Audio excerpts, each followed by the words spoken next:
Assalamu alaikum. Walaikum salam. Auntie, how are you? I'm good, Zainab. Nice to see you. Yeah, you too. How have you been? Good. It's a lot. Yeah, good. Assalamu alaikum, sisters. Thank you so much for joining. And I think we are live, so any conversation I think might be picked up. We're just waiting for 2 minutes to begin. So just to let you know, if you want to keep your videos off, you can until we actually start. But I think we are live, so people can hear us and see us. All right, thank you. Hassan, will I be able to share my screen when I do the activity? Yes, inshallah. I'll be giving you the permission for that. Okay, inshallah. Perfect. Thank you. No worries.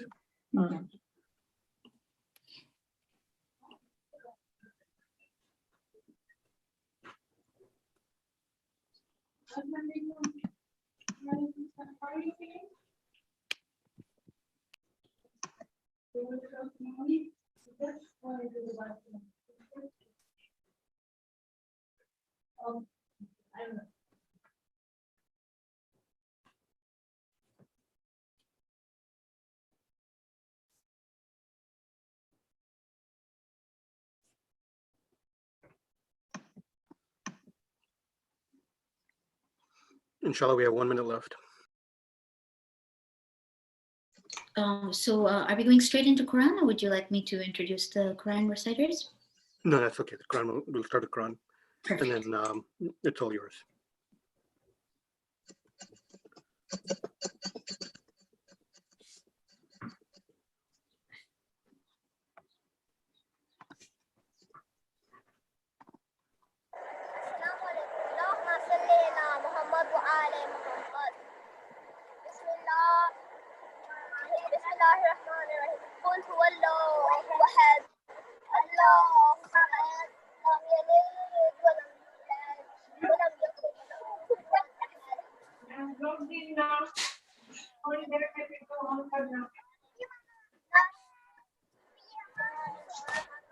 No problem.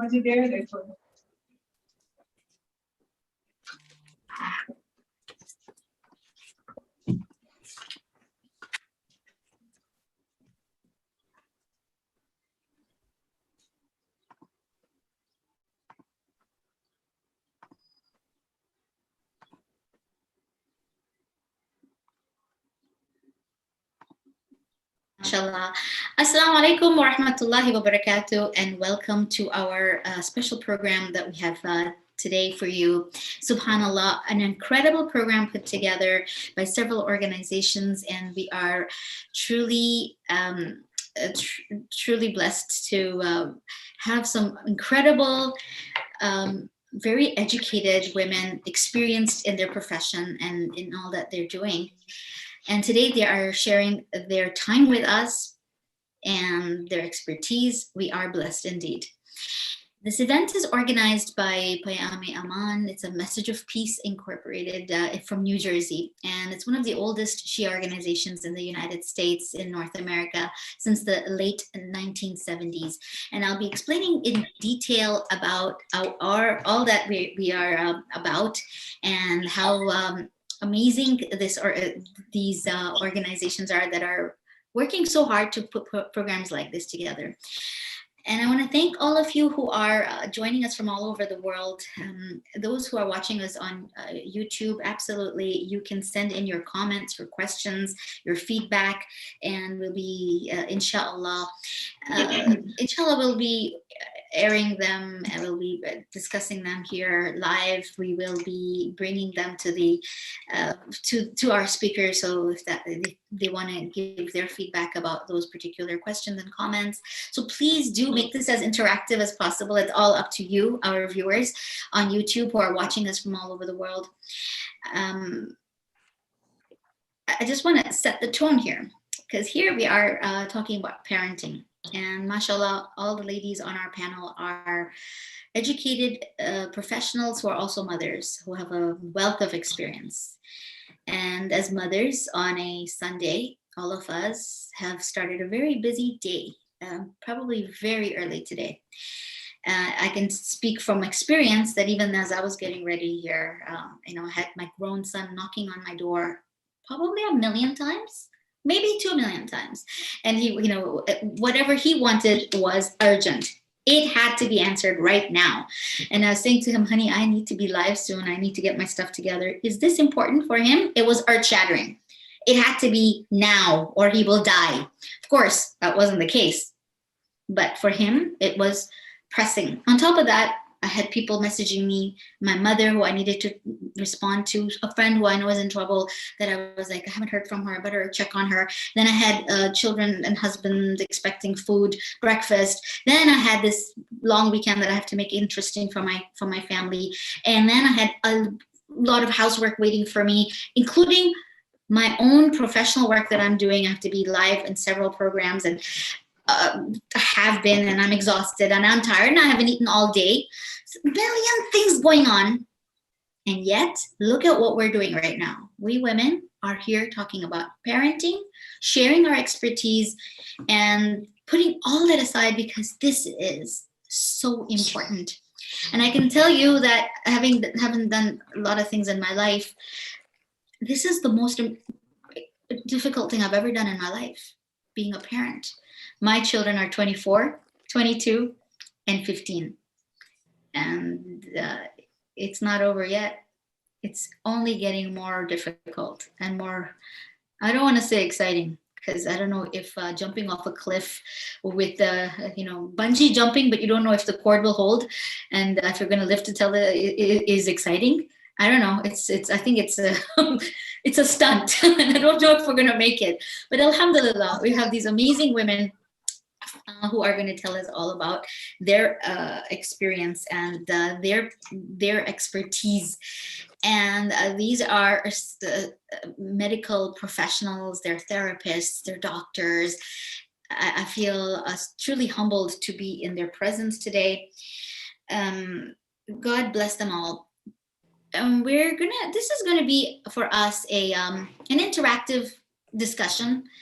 So we will all talk. And we are going to talk from our heart, and we're going to make this as interesting as possible for everyone. And in terms of time limits, our speakers have been given whatever time that they've been allotted. But if they go over a little, even that we're willing to be okay with, because when someone is sharing such incredible information with us and they've taken time out of their busy lives to tell us, by all means, they should be speaking and telling us, and we're not going to stop them. And of course, this is getting recorded. So if you want to watch this later, absolutely, you can do that. And so here's the disclaimer. If it's a long program, that's because where we want this to be as meaningful as possible for all of us. And if that means it's going to be a long program, so be it. So inshallah, we are I'm just looking at my schedule to see if we have changed anything around, because our first speaker, and by the way, before I even go to our first speaker, we are looking for one more volunteer, I believe. So if anyone wants to join our program today as a volunteer, we have 5, and we need one more parent to join. If you want to, you can write in our YouTube stream and say that you want to be here in this group discussion, and we'll send you the Zoom link so you can join us here today, inshallah.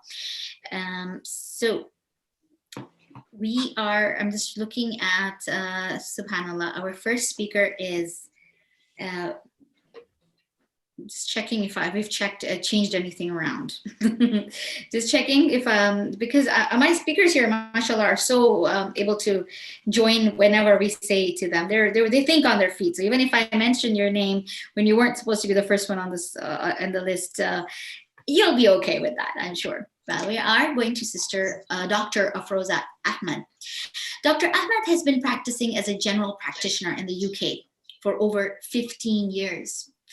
This includes seeing patients in the prestigious Harley Street area in London, England. Subhanallah, how blessed we are in our community to have incredible, educated women amidst us, and who are also taking time to give back to the community by taking part in programs like these. So she's graduated as a medical doctor from Guy's, King's, and St. Thomas's Medical School in London. subsequently qualifying as a general practitioner in 2005. She has a special interest in children's health, obtaining a diploma in child's health from the Royal College of Pediatrics and Child Health in 2005. Her work with young people also extends to schools, being an independent school governor and an official interviewer for MBBS medicine for several Russell Group universities. In the last decade, after noticing a huge growth in mental health problems, as a GP, she began to explore alternative practices, which could not also help with these problems, but also prevent them. Amazing. She's looked at various different modalities. And she tells us that mindfulness resonated with her the most. Absolutely. Mindfulness is, the buzzword we're hearing lately, and so many professionals are talking about it. Alhamdulillah, our faith, Islam, has taught us mindfulness from the get-go. And when we're in prayer and we're told to be in the here and the now and really focus, and that whatever is done in mindfulness is what is accepted by Allah subhanahu wa ta'ala. And that intention is everything, because it sets the tone, it sets the stage. And then the person, when they do it with that niyyah, the niyyah is everything. If you don't have that, it's not accepted by God. Showing us that mindfulness, being really in the here and now, is everything.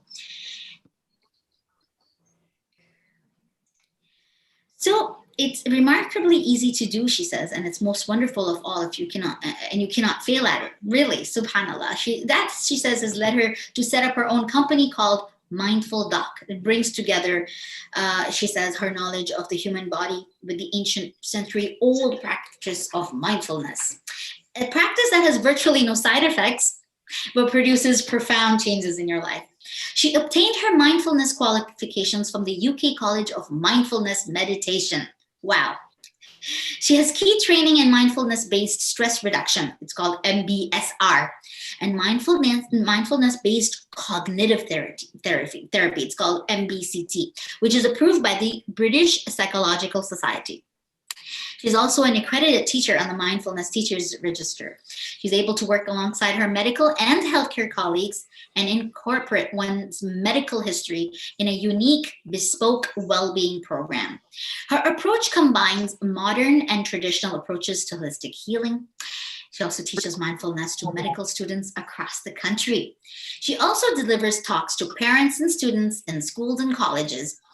And as one of the few specialists in this area, she is often approached to provide insight into medicine and mindfulness. These two things used together as an out of the world experience indeed. And I'm sure it's going to be mind-blowing to hear from her. She's written several articles by various media organizations in the UK and the USA. Her website is www.mindfuldoc.org. And we ask our viewers to send in their comments, their feedback for our particular speakers as they come up on the screen, so that our speakers can immediately respond to you, and really these talks are tailored to our interested viewers, those who really care about this topic, who really want to hear. So we're catering to people who really care about this. And so please do write, and we'll do our best to incorporate your feedback and your questions. Dr. Afroza Ahmed, I want to welcome you to our program. We are truly, truly blessed to have you here. Welcome to this program that is actually about the challenges, the responsibilities, creating an identity and future, balancing parenthood, and really trying to make sense of this thing that Allah has, this gift that Allah has given us, this huge responsibility. And as a physician who focuses on general and well-being, and is a practitioner who does all this, a mindfulness certified coach, an author, and a teacher, we want to really welcome you with a heartfelt Assalamu alaikum wa rahmatullahi wa barakatuh. Walaikum salam. Thank you for such an introduction. Thank you for letting me be here. So I'm here from the UK, and it's lovely to join all of you. So let's get on with the... Welcome, welcome, welcome. And indeed, our questions are coming in already. It's such an amazing audience we have here today. Thank you all for joining us. And if you want other people who really could benefit from this, please, there's a share button on your YouTube stream, and you can get that link and send it to your friends, and they can join immediately and be part of this amazing program. So, Dr. Afroza Ahmed, you mentioned mindfulness in your talks. Can a person practice mindfulness at any age? Can a child do it? Yes, this is the beauty of this well-being program. So it's kind of a fad and people don't really understand it, but it's actually remarkably simple. As long as you can think and you have the ability to think, you can practice it. How we do mindfulness in children might be a little bit different how we practice mindfulness in adults. So with children, very young children, we might use a few more props, make it more visual. Whereas with adults, we use more their hearing as a sense to do this program. It can be for anyone. And there are certain misconceptions about mindfulness. You don't need to sit in a certain position. You don't need to be cross-legged. There doesn't need to be any music. You don't need any props. You can do it anywhere. It's absolutely very simple, very safe. Unlike other modalities, we're not asking people to express your inner thoughts, analyze your childhood. It's nothing like that at all. So it's a very safe practice and completely free of side effects, I would say. So absolutely, you can do it for children. Awesome. Can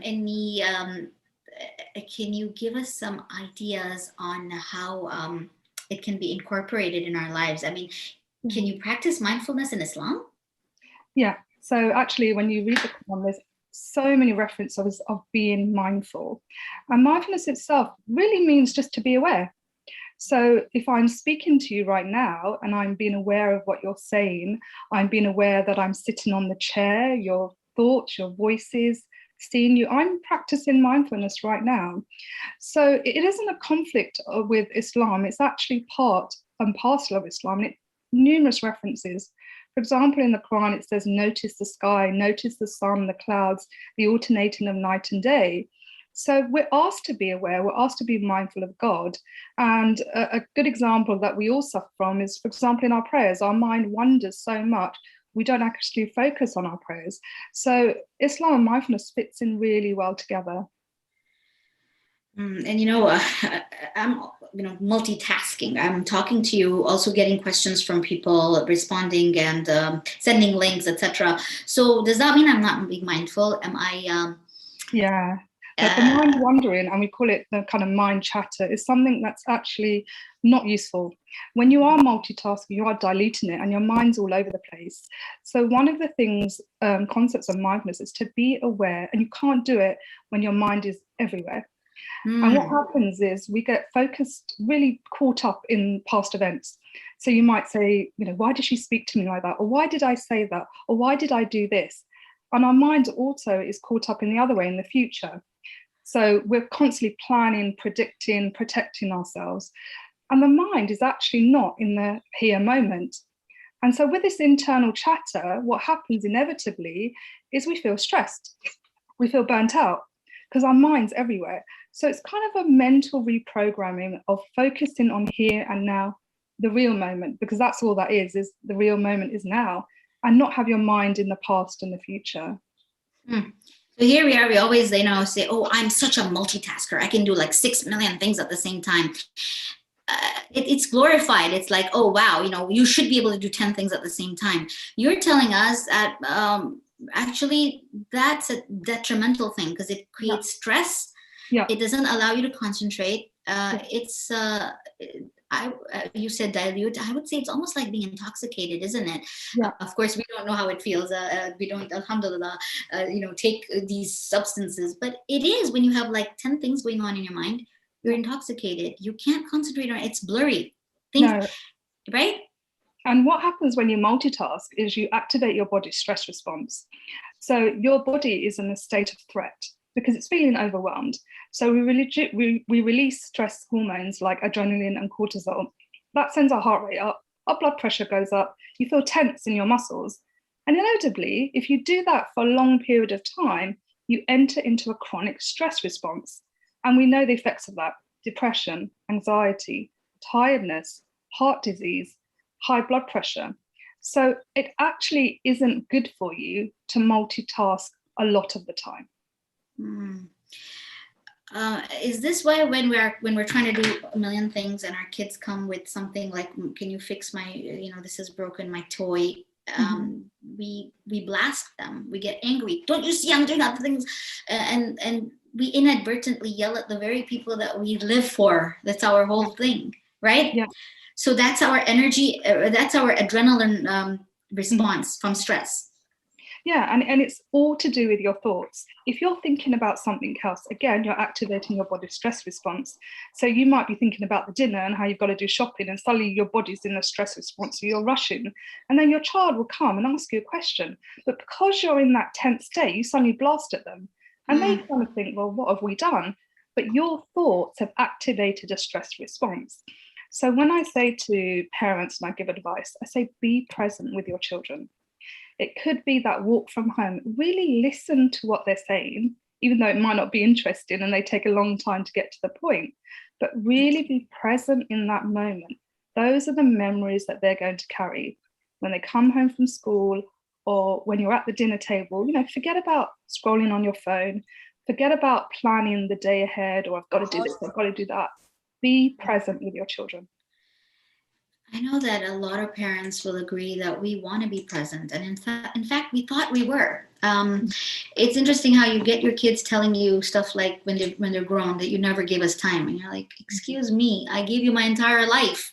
I gave you everything possible to give you that feeling that I've been here for you." And yet, that preoccupied face that we have when we'd say, "Yeah, very nice. That's really good, really," and we're faking it, and they see right through us, eh? We weren't being mindful at all. No, and when someone's not listening. It doesn't take a genius. When someone's mind is elsewhere, you were there physically in their lives, but were you really there? And they don't need gifts and material things. They need your presence. And anyone can do it. And mindfulness, it takes time. It's a skill that needs to be developed. I'm not there yet. It's a constant work in progress.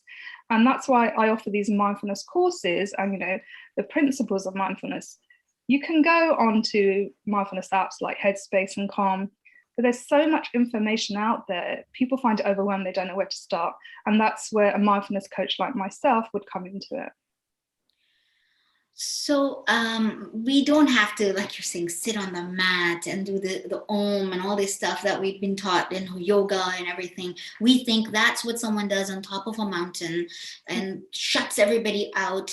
This is a lot like what Islam is teaching us, where you can be very much a mu'min and very much a pious muttaqi human being while still being in your life, having a job, doing 10 things, and still being very much a very religious human being, a spiritual human being. So mindfulness is that as well. You don't need to sit on a mat. How can you get into that zone immediately when you have not been mindful? Okay, you realized that person. Sometimes people tell you, "You're not listening to me, mom. You've got time for everybody else. Look at you. You're not even here right now with me. You're here, but you're not here." And as soon as someone tells you that, how can you get into the zone of mindfulness? How can you immediately reorient yourself? Like I say, it takes time. It's a skill. So for you to be, at this moment, you're probably thinking of 101 things. For you to think of one thing, that doesn't happen instantly. So there are 9 principles of mindfulness, and one of them is stop trying to achieve something all the time. So we don't say, right, I've achieved mindfulness now. It's constant, and give yourself some leeway. The more mindfulness moments you have, that's when you know you're getting to a place. So what I say to them, to people, when you start to practice, start slow. And give yourself, say, 5-10 minutes of a mindfulness practice. And that could be just sitting there, noticing your breath. And then gradually, over time, maybe 5-6 months, we get to about 40 minutes. And then we also incorporate mindfulness in our everyday life. For example, when we're walking, we might notice the wind on our face or the sound of the traffic. Or when you're on the subway, notice the sounds of people talking. This is also mindfulness, and this is also part and parcel of the work. So, and give yourself compassion. If you don't have days where you cannot practice mindfulness, that's fine. We all have those days. But the more you can be aware and incorporate it in your life, that you're winning. Wow, just you talking in your soothing voice and taking me on a walk, and the wind and the leaves and all that immediately made me want to just close my eyes and listen to you. And we need to do this with our children, eh? Take them on an imagery kind of thing, because often when we are caught up in that anger and there's fighting and all that stuff, if we can all sort of say, let's take a moment and take ourselves to our happy place. And so you can be mindful of the here and now and yet be far away together with someone. Yeah. And think of those happy feelings together and become mindful of the here and now. Yeah, exactly. And like I said, if I say to people, when we're as parents, we teach our children to brush their teeth, to eat fruit and vegetables, take some exercise, take care of your physical health. What are we doing with our children to look after their mental health? What are we investing in? And the reason why we don't teach mental health to our children and emotional well-being is because we don't know. And so we can't pass on that knowledge. So I say start young. Just teach them to be mindful or aware of one thing, 5 minutes, 2 minutes a day, and then work your way up. But for you to teach your children, you have to teach yourself. So, and we know the benefits of mindfulness are immense. There's a lot of science behind it. It improves your relationships, it reduces problem behaviors, increases your grades at school, your concentration, focus, memory. There are brain scans to show the change in people who do mindfulness and those who don't. So the evidence is there. Start young, a little bit each day. Don't wait till your child has a problem to get on a mindfulness program. And I think that's a mistake people make. Can a person who has ADHD calm down and be mindful? Yeah. Like, really? Absolutely. Yeah. Like you've got those children who are bouncing off the walls and who can't carry a conversation. You're talking to them and you give them an example, and next thing you know that they're in that example. They've gone away. You said, no, I was telling you that just to give you a metaphor or an example. And here you are talking about that person now. Come back to this topic. Yeah. How do you deal with someone who's ADHD and can't stay in the here and now? ADHD is not a contraindication to mindfulness. It can help those kind of kids. If we start putting limits onto exclusions onto who cannot do mindfulness, it's actually such, like I said, simple, non-threatening practice that's so universal, and there are no side effects. There's probably a very subset of people who I say can't practice it, and that might be where a certain form of epilepsy, or if they've got severe asthma and breathing difficulties. That's very, very few. Those are the only people that we would say can't do that. There might be some people who have a psychiatric illness, but again, we would work with their consultants and their doctors and just get permission for them to do a mindfulness program. But what I really try and say to people is mindfulness is a life skill. It's something as natural as breathing or eating your 5 fruit and veg a day. We wouldn't say to an ADHD child, you can't eat your fruit and veg. That's like what that is saying. If someone, you're saying to them, you can't do mindfulness. It should be such a normal practice, part of our lives. But we've got to a point where we're so far removed from our mental and emotional well-being that we think this is a luxury. It's actually something so basic to every human being. So you're so right, Dr. Ahmed, because some of the amazing things that we really loved in our lives that we're looking forward to, they are blur because we weren't there. We were thinking about the guests coming in and the this and the smiling. For example, our wedding day, or these amazing moments in our lives that we really worked for, that, it's going to be great, but we weren't in the here and now. Yeah. Because we were flooded with so much in our minds. So here you have an ADHD child, and I think every parent will call their kids ADHD. We do need to be careful about labeling our children, but every child is active, and they're they can't stay with the topic, and they're also bouncing off the walls, literally, physically. And how do you? Is there anything we can do physically, mentally, spiritually, whatever, that will bring them back to the here and now? Yeah. And make them focus without offending them. Like, can you focus? Can you listen to what I'm talking to? Because often that's what we do. We're like, pay attention to me. Don't walk away when I talk to you. instead of that, give us some positive things we can do Yeah. to make our child stay and talk to us and stay with us in the topic. So first of all, being active isn't a problem. We want our children to be active. That's not a medical problem. When they're active, let's say they're swinging on a swing, you can practice mindfulness. Like I said, mindfulness is not just about sitting in one position and being in a trance. That's not what it is. So they can practice mindfulness while they're doing their activities. Even as a mother, you can wash the dishes and be mindful. Notice the soap, the temperature of the water, the texture of the bowls. Okay, so that's one aspect. The second thing, it's like going to the gym, right? You do exercises. You have to put in the work every day if you want to get those biceps or that six pack. With these children, if you want them to focus, that's some of the benefits of mindfulness, improve their memory, their concentration. They have to put in the work. It doesn't come overnight.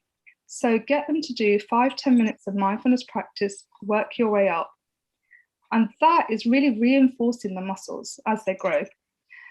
A teenager, the adult brain doesn't form to the age of 25, roughly. So you've got time to put in the work and make a difference to them. They're absorbing and learning all the time, but their biggest teacher is you. No matter what anyone says, it's not school, it's the person they live with, the one they spend the most time with. So if you want them to be mindful and be focused and concentrated, you have to do the program yourself. Okay, so it's a two-way thing. So there's a question that someone's asking, and also for our other speakers, any question that appeals to you, you can absolutely answer it when it's your turn to speak, and then we'll inshallah try to even do a panel so that we can all speak together if time permits and if our program asks for that from us. But one of the questions that it has come up, and I'm asking it to you, Dr. Ahmed, but any of our speakers can address it in their talk as well. How do we best manage our own emotions as parents, as well as that of our kids? Honestly, I feel so angry and frustrated with them due to their outbursts and behavior and attitude that I want to retaliate from inside, but I don't. But it's getting really harder and scarier. I'm reading this question as if we are two walls going at it. Interesting.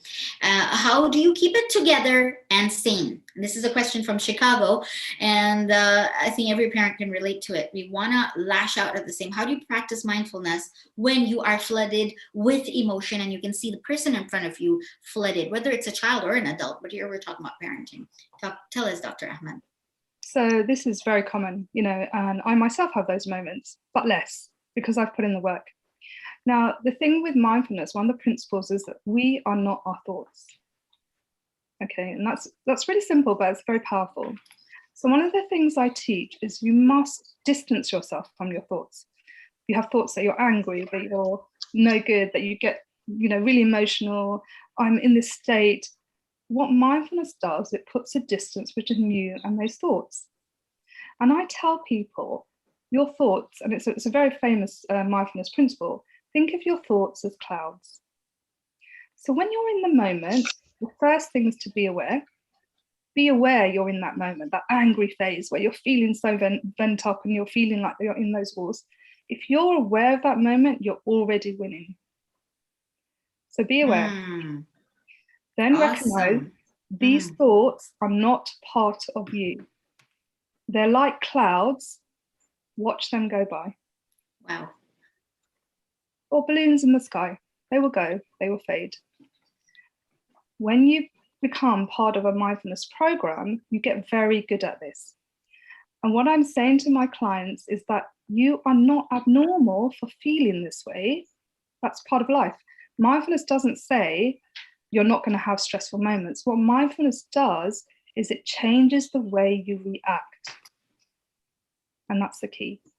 It takes time, it takes work. Mindfulness doesn't need any props. Anybody can do it. You need your awareness and just your breath. If you're alive, you can do it, basically. But we do get to a phase where we recognize, okay, I'm angry. Like when I'm angry, my jaw tenses and my shoulders, I get hunched. And as soon as I realize that, okay, I'm in that angry phase, I'm going to just take some deep breaths. Those thoughts are clouds, they're going to go, and I'm going to be back in my, peaceful moment. And while I'm on that, I'm just going to talk about the science of mindfulness. So we talked about the stress response. When you do something like mindfulness or yoga, you activate part of the body called the parasympathetic nervous system. And what happens is the brain releases happy hormones, dopamine, serotonin, endorphins. Your blood pressure comes down, your heart rate comes down, your muscles relax. You can do that very quickly, get into that state just by breathing. And this is what I'm trying to tell everyone. It's so simple. All the tools are on you already. You just need to show up. Wow. So breathing is key. Awareness and breathing is key. Yeah. And we don't get to that state straight away. It takes time, but you can do it. So is there a certain way to breathe? Can we breathe through our nose or through our mouth? Or tell us how to breathe. Yeah. So let's say you came to me as a client, and with mindfulness, there's no right or wrong. This is the other thing. We get rid of judgment. You don't have to do things a certain way. Whatever you're doing, you're doing. So with your breath, however you're breathing, you're breathing. We don't change the breath. We just notice it. So if we were to do a mindfulness practice now, you just get into comfortable position. We could do it now online. I say to clients, close your eyes because you get rid of all that visual distraction and just notice your breath. You're not trying to change it in any shape or form. You're just trying to notice it. And in Islam, in an Islamic mindfulness practice, at the same time, we could thank Allah for this breath. That He's given us this breathing mechanism. We don't have to do anything to breathe. It happens by itself. It's just there. We don't need to think about an on and off switch. It just happens. So gratitude is a big part of the work.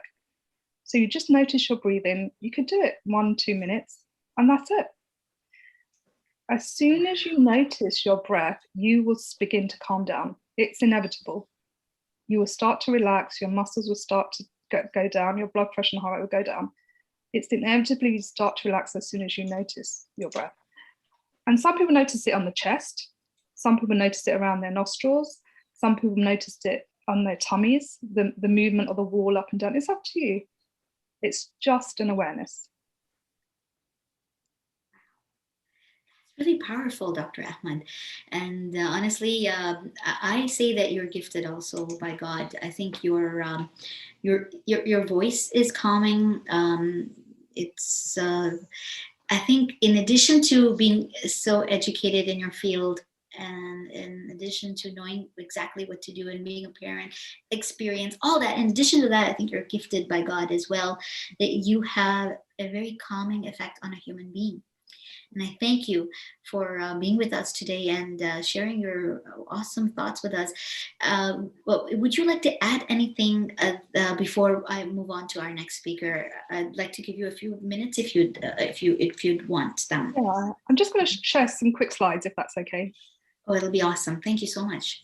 Okay, so I won't show you all of these because we've talked a lot about right. I did this. I put this slide in for teens because this is the World Health definition of well-being, and it's incorporated a lot of things. Okay, and this is a textbook definition. We don't have to know this, but what I tell parents is this is our definition of being happy, but to your child, this might be the definition of being happy. Okay, so I really want you to talk to your children. They might think happiness is the number of social likes, the number of how much money you earn, how much media fame you have, and that really isn't what mindfulness, being happy is about. So have that conversation with your child. What I really want to show you is, this is quite powerful. There's a study about mental health problems in young people really developed by the age of 24. Okay, so this is the time to really take note with your children, invest in mental health and emotional well-being. Okay, and part of that is to invest in yourself. I won't go into that too much. And I thought this would be a useful slide. These are all the benefits, proven benefits of a mindfulness program or well-being program. And you can see how much, advantages there are. And I've spoken about, you don't need props with this program. You don't need to invest in anything expensive.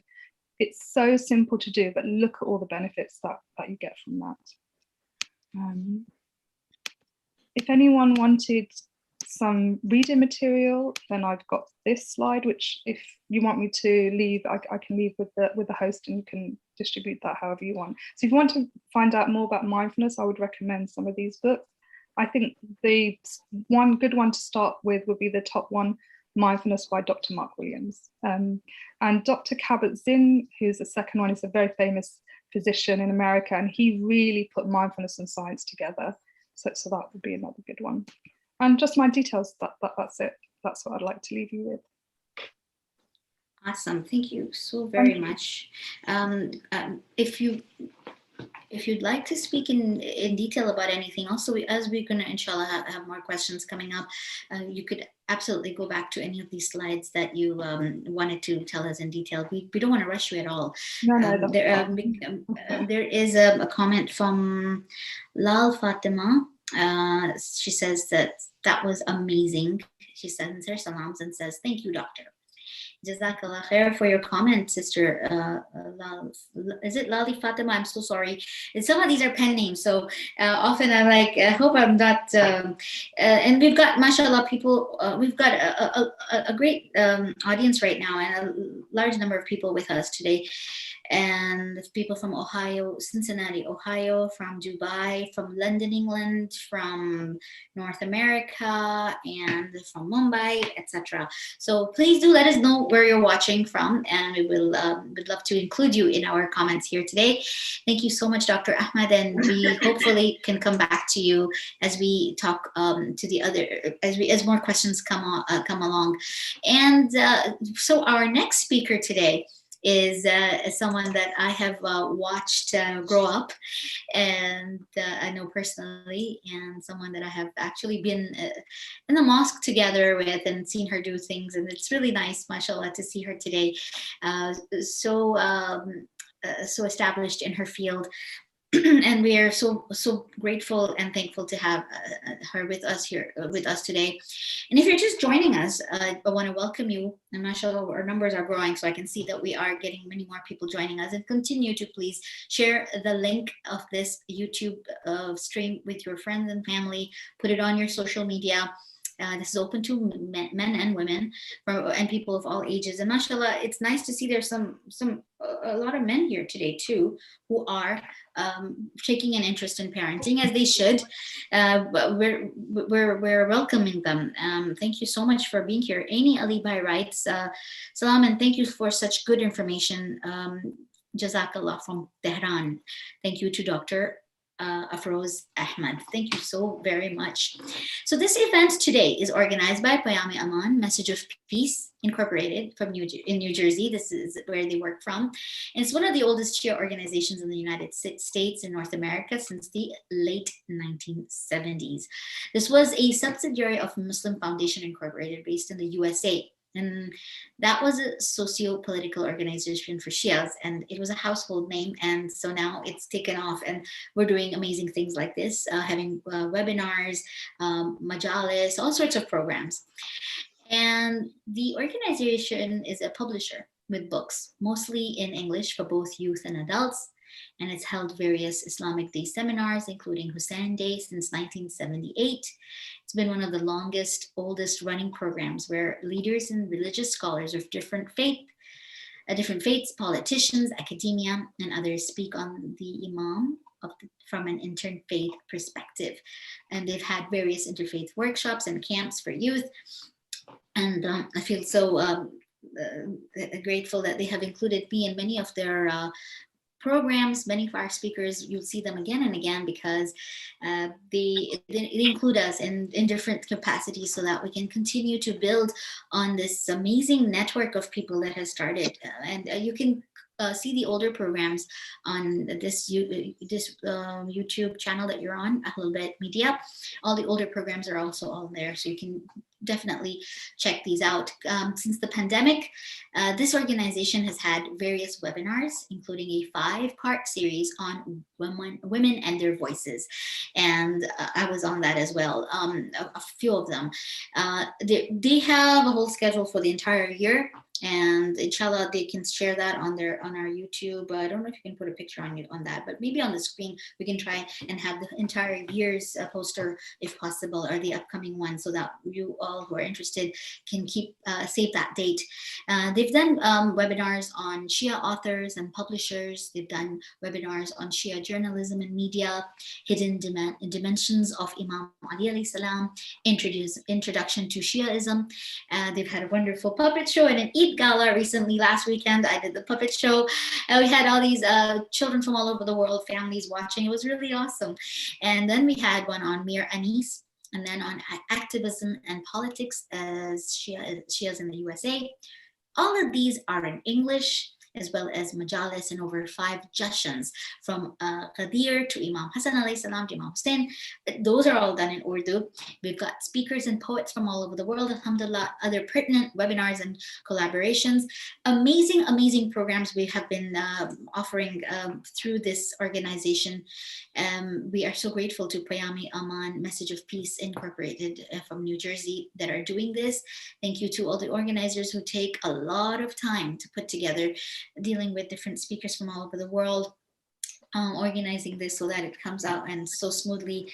And it's successful because of people like our viewers who continue to attend and send their awesome feedback. A feedback from Rania Majid saying, excellent, Dr. Ahmed, please can you share some of those resources, even your PowerPoint if possible. A comment from Farha saying, salam from London, England. Thank you, Dr. Ahmed, for a great talk and reminders. Excuse me. So mashallah, now a very engaged audience indeed. Do send us any comments, questions, and all our speakers here will be able to answer them. Now, whoever finds it, that's something exactly that they were going to talk about. So our next speaker, Sister Zainab Fazil. Zainab Fazil has a lot of awesome initials after her name, MADS, BCBA. She began her career in the developmental disabilities field in 2002 and has dedicated her clinical work and research in the area of applied behavior analysis, which is referred to as ABA. It's an amazing, amazing thing that she's doing. When you've got families with children who have developmental disabilities, it takes a toll on the entire family. And Zainab Fazil does this, helps these families, helps these individuals who are dealing with developmental disabilities. I'm so grateful and blessed to know this young lady in Toronto together, as I mentioned, at the mosque, and she's someone that I can consider as a friend of mine. Zainab completed her honors and her undergraduate degree at York University in psychology and in communication studies. She received her Master's of Applied Disabilities Studies degree with an emphasis in applied behavior analysis from Brock University. So that's where you have the MADS and the BCBA initials after her name, because she's got a Master's of Applied Disabilities in Applied Behavior Analysis. Her most recent professional designation was received in 2014 when she successfully passed the Behavior Analyst Certification Board examinations and became a board certified behavior analyst. That's a BCBA. She has extensive experience in the area of ABA and has worked for many years in assessing and developing comprehensive plans for youth, children, and adults with autism spectrum disorders. This is something we're all now understanding, hearing about Asperger's and that whole spectrum where they're severely challenged individuals with autism, and then those who are high functioning and yet still have definitely social difficulties and challenges that they need help with. She works with this learning disabilities, other developmental disabilities, behavioral challenges, mental health issues. Zainab has worked with various agencies and organizations using the principles of ABA to increase performance management systems. And I can tell you that there are long waiting lists to talk to individuals who are experienced as much as Sister Zainab Fazil is. To get into these kinds of programs, to get any kind of help, requires often long waiting lists and a lot of money to access this kind of expertise. Today we have Zainab Fazal with us. We are so blessed because she is giving back to the community and sharing her knowledge and her time, which is time, professional time. More recently, she has steered her clinical practice to include specific strategies for separated and divorced families. Wow. Zainab Fazal is a board certified behavior analyst, BCBA, with over 18 years of practice and having worked with over 1,000 individuals. Subhanallah, a very young lady who's done a lot of work. How has she done that? 1,000 people, 18 years, when she herself is a busy young mother herself.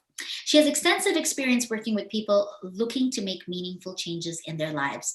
Zainab is a single co-parent to 2 wonderful boys and has worked tirelessly to build a relationship with them after divorce and learning how to best co-parent using the principles she teaches with all of her clients.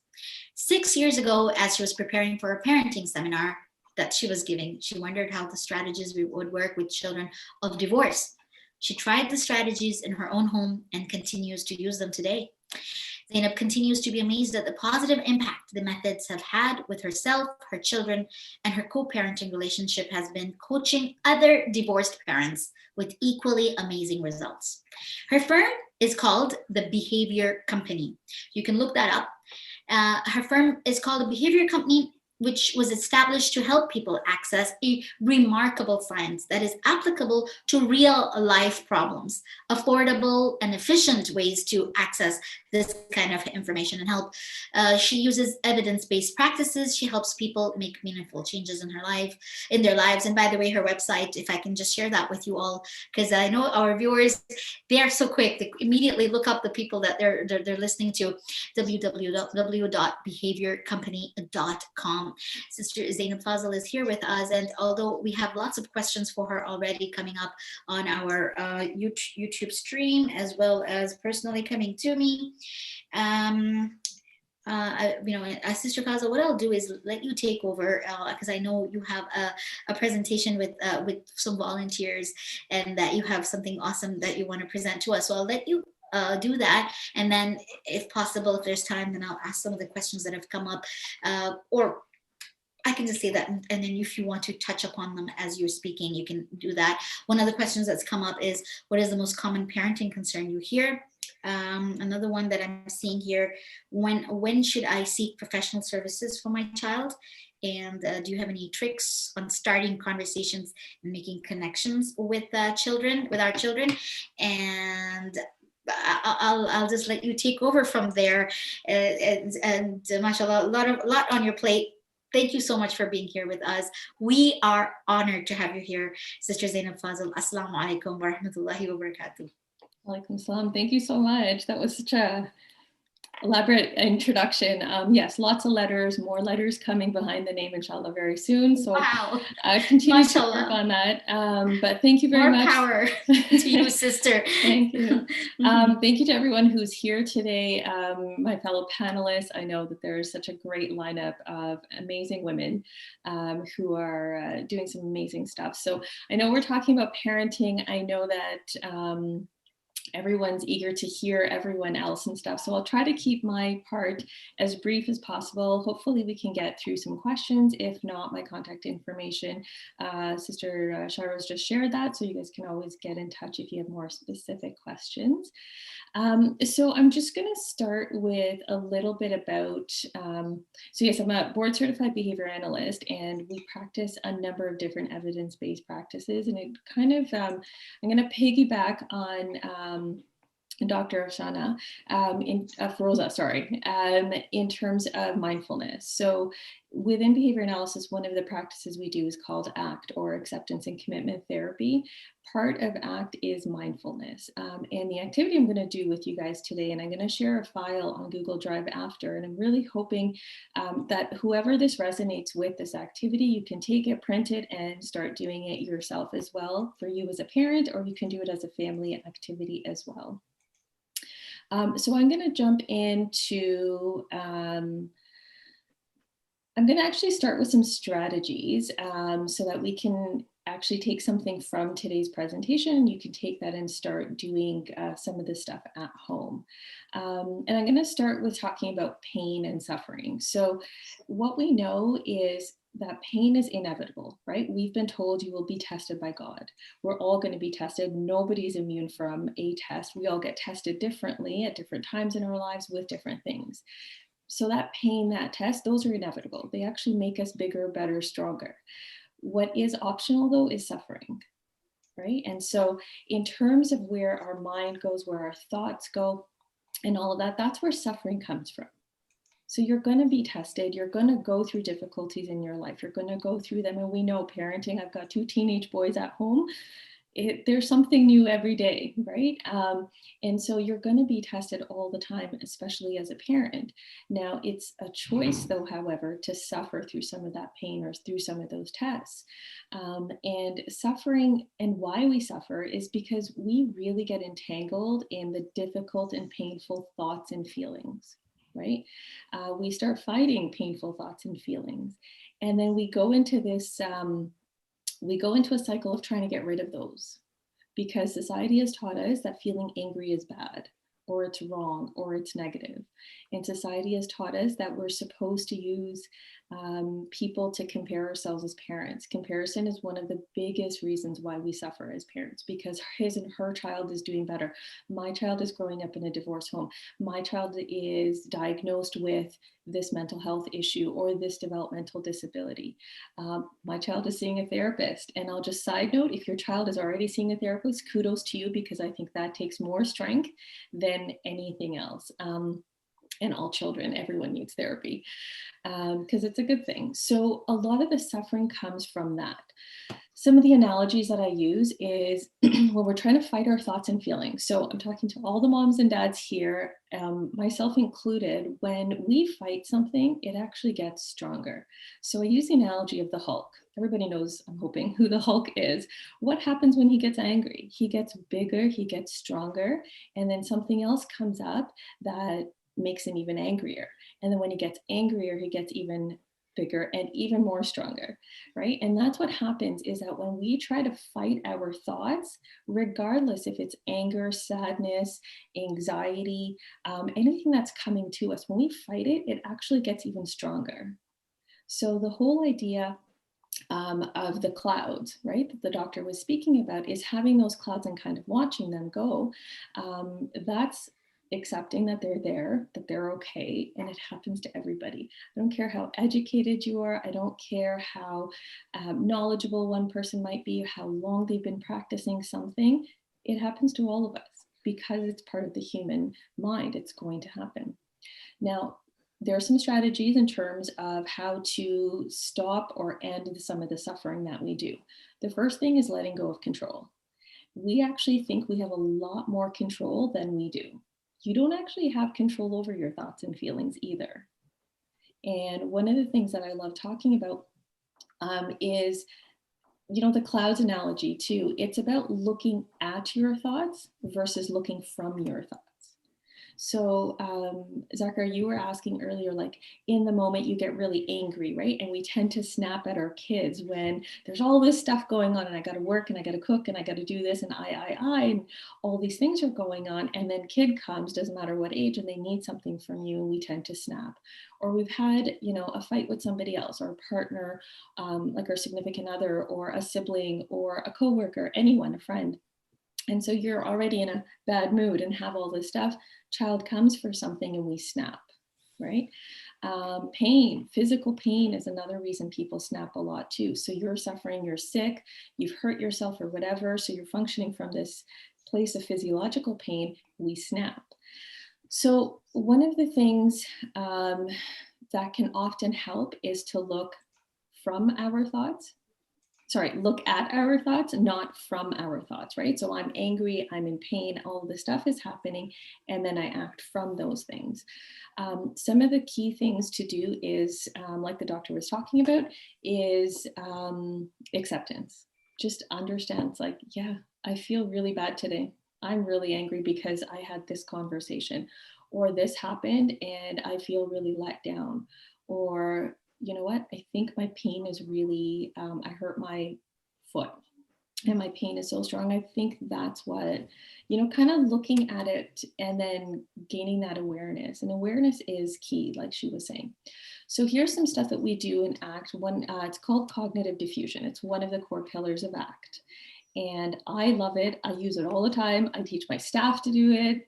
My kids, we're trying, we practice a little bit here and there, but they're teenagers, so they'll get there. When you start having some thoughts, so all this negative things is coming up for you, I want you guys to start creating some distance. So remember, we're looking at our thoughts, not from our thoughts. And the only way you can do that is to start creating some distance between you and your thoughts, because your thoughts aren't you. Your thoughts don't define you. And one of the easiest ways is, as soon as you have the thought, like, okay, common one, because we're talking about parents, I'm feeling as a parent, I didn't do enough as mom today, or dad, right? So we have all these internal thoughts that are coming up. One of the ways to create some diffusion to separate you from your thought is you can actually just insert the phrase, I'm having the thought that. Again, it's about creating space between you and your thought. So you're not defining yourself. You're not saying, I'm a bad mom. You're saying, I'm having the thought that I'm a bad mom. And just that little bit of space sometimes is helpful. Another way to do some diffusion between yourself and your thought is to actually use a silly voice and do it. I'm not going to do it live on YouTube, but you can, add some humor. Humor is incredibly healing, right? So use a silly thought. One of my favorite ones, though, is actually sing your thought and then keep singing it. And I love people it. People look at me like, really? And I'm like, yes, it's an actual evidence-based approach within ACT, which is amazing. Because again, what you're doing is you're taking the power away from that Hulk thought. Mm-hmm. Right? You're creating distance between there's me and there's the thought that I'm having. And so you sing it until it almost becomes gibberish, right? And I've done it out loud. I do it at home all the time because, again, it doesn't matter how experienced or skilled or knowledgeable you are. These thoughts are human and they're going to come up. And with the impact social media has on us with regards to like comparison as a parent or as a woman or a man, anyone in any hat or role that you fill, it's really strong. So it comes up all the time. Okay. Repeat that thought that you're having. Like, so a negative one, like a negative one that someone said to you, and make it sound silly. Mm-hmm. Sound silly, sing it, keep repeating it until it almost sounds gibberish. Okay, so if someone tells you, you talk too much, and it hurts, right? You talk too much, and that brings you down, makes you want to so what do you do then? Okay, so then I want you to actually identify the thought that comes to mind. So there is something that was said to you, okay? That's not your thought, that was actually shared with you. So if that was shared with you, what's your thought in response to it? Not your actual response to the person, because often we lie in our responses, but what's your actual response to yourself? Do I really talk too much? Oh my God, I should stop talking so much. What will people think about me? Are they judging me? Oh my God, I'm not gonna be invited again because I talk too much. Or there's like, I'm just spitting stuff out right now, but there's so many thoughts. So whatever that thought is that comes to you about yourself, that's what you want to create some distance, because that's not you. Now there could be, somebody sharing something with you, whether it's that or something else, there could be factuality behind it, which is separate, right? What we're looking at is the thought process that we attach to things that happen. Right? So it's whatever thought comes up when somebody shares something with you, or we are our own worst critics, right? I think as mothers, as fathers, we come down on ourselves so much. So what would you sing to yourself then in the silly voice? Whatever your thought is, your actual thought about yourself. So all the negative stuff that you just said, right? The reaction to that, you would sing it and make it silly to yourself, that this is silly. Ridiculous. Yeah. So what you can do is, okay, so let's go back to the I'm feeling as a parent, okay, because that's a really common and broad one. So you can either say, I'm having the thought that I'm a bad parent. Again, it's just about a practice of creating distance between you and your thought process, because you are not your thoughts. Okay. Oh. Or what you can do is you can sing, I'm a bad parent. Mhm. You can say, I'm a bad parent in a silly voice. Well, we start believing it after a while. I'm a bad parent, right? No, Or- because you're gonna, again, what you're doing is creating distance. So then you're not functioning from, I'm a bad parent, so I'm just gonna not do anything. I'm a bad parent, so they're gonna be screwed up anyways. It's, you add a little bit of distance, bring some awareness in there. And then actually, so that's just one method, right? Is to create some distance between you and the thoughts that you're having. Okay, so, and it's not going to work for everybody, but cognitive diffusion is absolutely fantastic in terms of a strategy. Quickly, I'm going to jump into some other strategies because I do want to do the activity. A different one when you're feeling angry or you're getting worked up a lot, Imam Ali has talked about it as well, is change your physiology. So if you're sitting, stand up. If you're standing up, sit down. If you're sitting, lie down.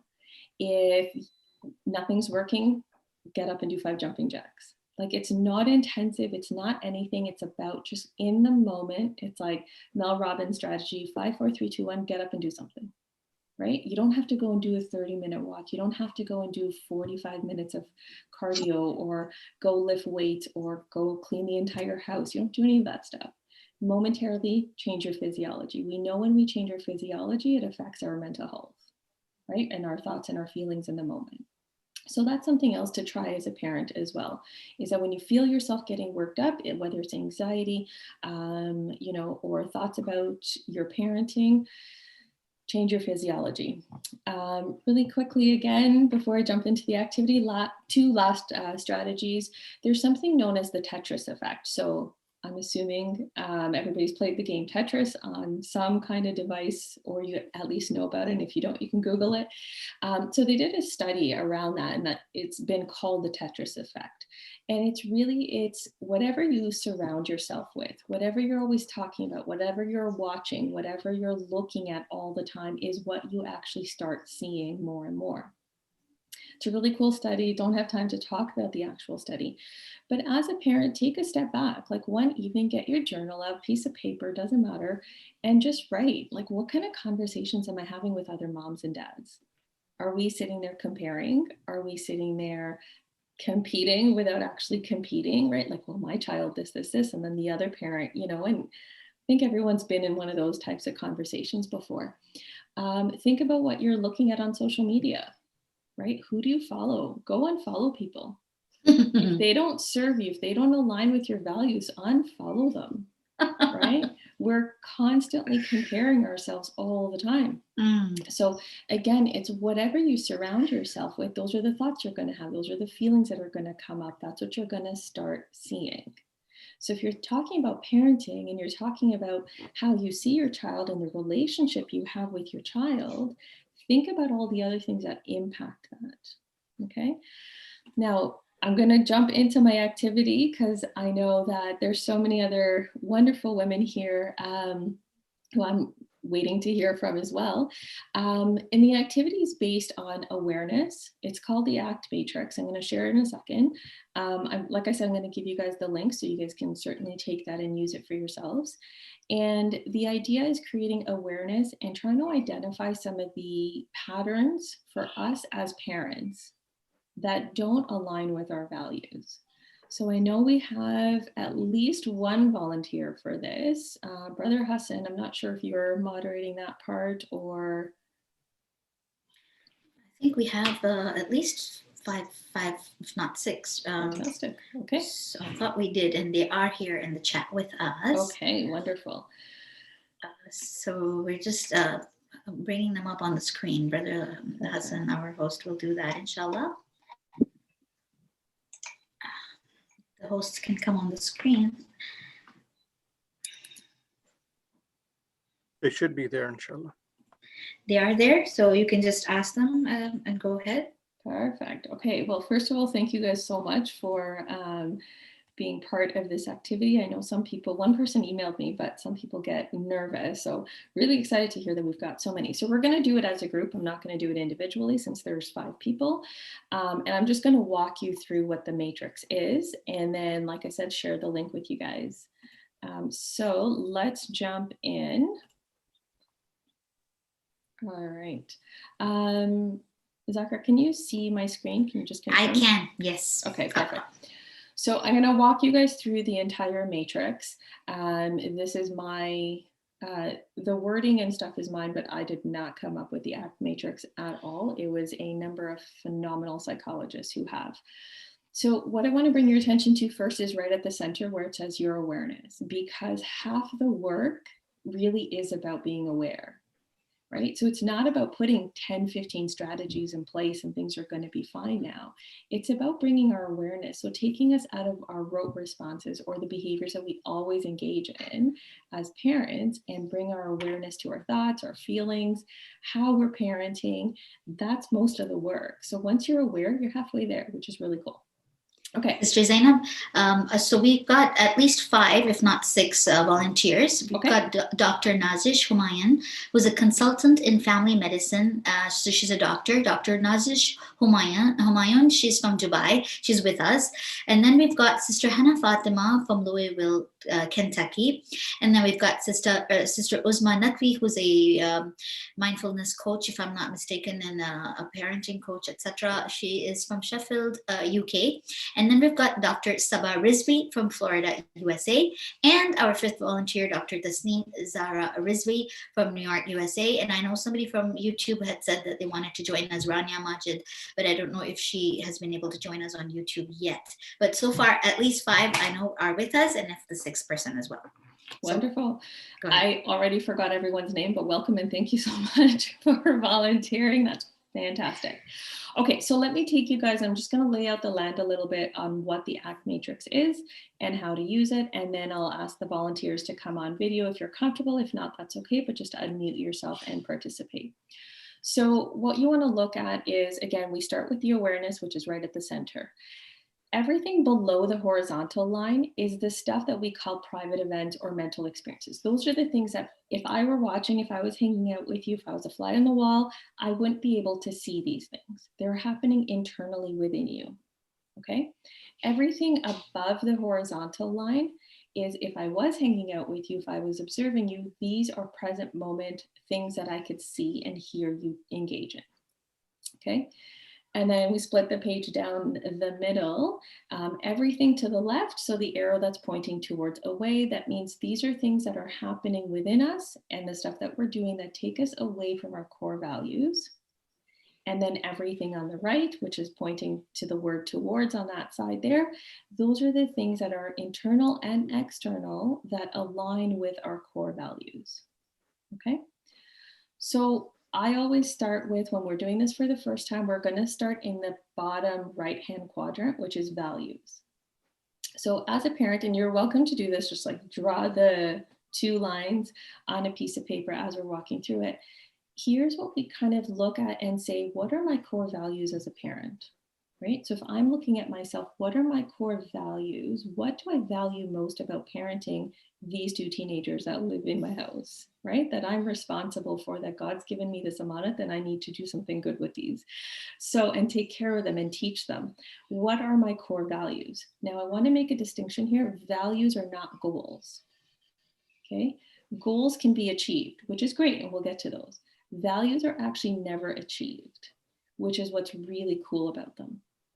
So if there was 0 barriers, no financial barriers, no career ones, no life ones, inshallah soon, hopefully no pandemic barriers, any of that stuff that kind of stops us in life is what we look at as values, right? So is generosity, you know, potentially could be a parenting value that comes up for you.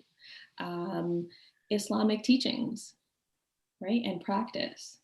Those are never, ever 100% achieved. We can always improve our practices. There's so much more we could learn as parents and then instill in our children.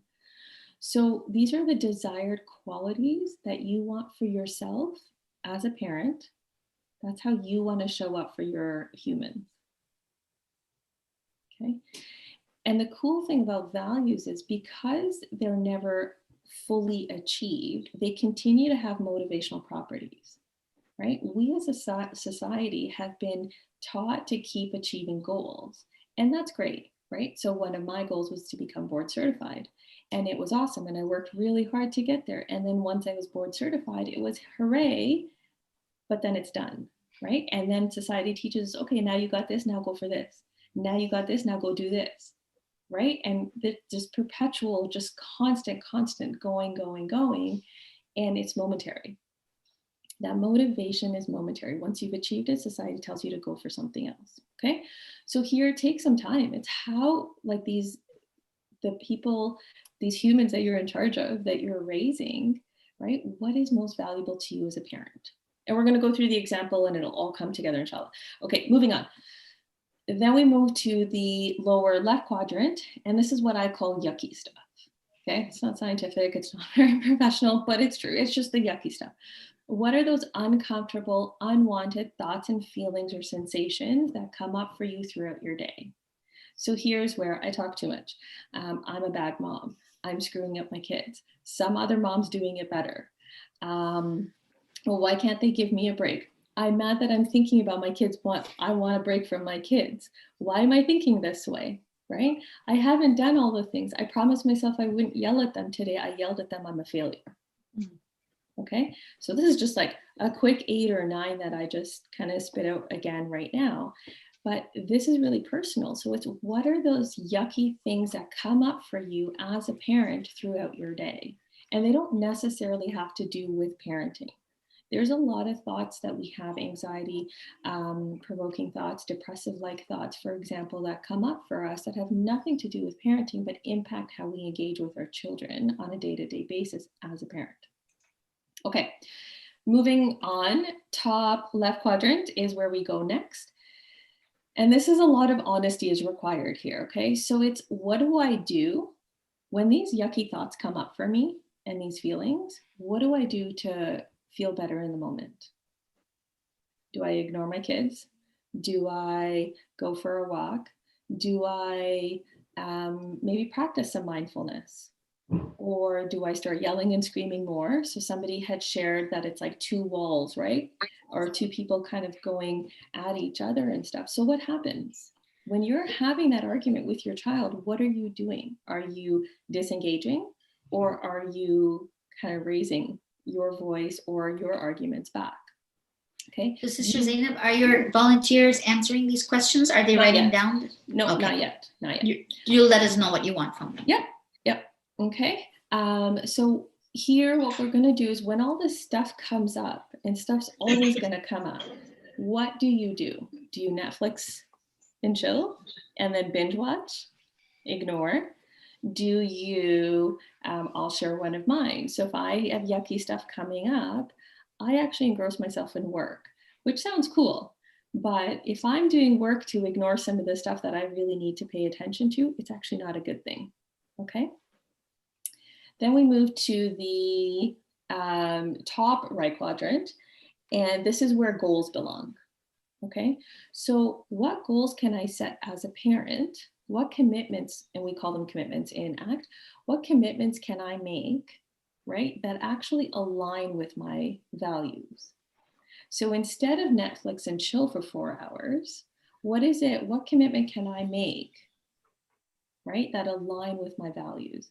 So for example, if it's quality time that you value as a parent, then you would make a commitment, for example, of like, I'm going to have an uninterrupted, my phone's going away, everything's going away, and I'm going to start with 5 minutes each evening with each of my kids separately. And I'm going to give them 5 minutes of me undivided. And then I'm going to grow from that 5 minutes eventually. Okay. So that's just laying out what we call the ACT matrix. Now I'm going to ask the volunteers to come help me fill this out. As a parent, I'm going to be typing as you guys share and talk. So like I said, if you're comfortable being on camera, that's fine. And if you're not and you'd like to stay off camera, just unmute yourself. And I'm going to start with, share some values. What do you value as a parent?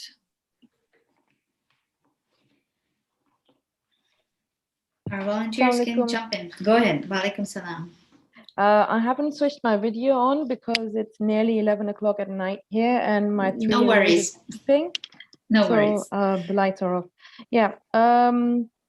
So my value was, instilling Islamic values, but by spending quality time with my kids.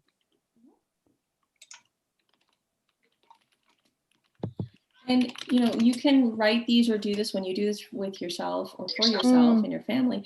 You can definitely put them together. They can be separated. It doesn't really matter, right? Because what you might do is start by spending quality time talking about stuff they actually want to talk about, right? So my younger one, who's 13, very avid Fortnite player. So we talk Fortnite. That's his language. That's how we connect. I'd rather be talking about something else, but it's not about me. Right? It's about him. And it's about genuine interest. And I know more about Fortnite than I ever thought I would know it. Right? It took me a while to even learn how to turn on their like gaming systems and all of that. And he's teaching me all these things. And it's cool because we're connecting. So sometimes quality time needs to start with their interest. Right? Because if you might value quality time in terms of talking about a prophet or talking about Salah or talking about whatever topic it is under the Islamic umbrella you want to talk about, that's not quality to them because they're not interested. Interesting. And that doesn't equate them, that doesn't mean that they're not going to be practicing or that they're not going to value Islamic teachings and values at all. Right? That just means in now, my 13-year-old cares more about Fortnite than anything else. Right? That's cool for him. Good. What I care about is building a positive relationship with my child. So that needs to start in quality time with what he's interested in. Okay. So I got it all wrong then. Not at all. Not at all. No, because I just want to point out that sometimes it'll start this way in quality time and then it can build to talking about something Islamic during that quality time. Right? So they can be together. They can also be separated. Yeah. All right. Okay. And I know it's late there, so thank you. Thanks for staying awake. Okay, let's hear from other parents. What are some of your other values as a mom or a dad? Assalamu alaikum. Alaikum salam. So I mean, couple of my goals for my kids are that I would love to instill love of Ahlul Bayt in them and give them this idea that attitude of gratitude is very important and nothing in this life is permanent. So like just like our thoughts, they come in and go in, everything else. Same goes for everything else. So like you mentioned, it's very important to have like quality one-on-one time, and I've been trying to do that just 10 minutes at night. And I have two boys, so 10 minutes of separate quality times with them. I let them talk about whatever they want to. And then I somehow try to incorporate a bedtime story that is in line with their interest. And I've been reading Islamic books which have these stories from Quran and other, like from the lives of Ahlul Bayt that I discuss with them, like of course diluted down. And at the end, we try to figure out a moral from those stories. So for example, recently I read a book, it's called A Journey into, I have that somewhere here. It's called A Journey into Islamic Morals. And it has just like basic stories from Quran, and then at the end they talk about morals from that. So we've been working on that throughout Ramadan. Very nice to hear. Thank you for sharing. Okay, any other parents?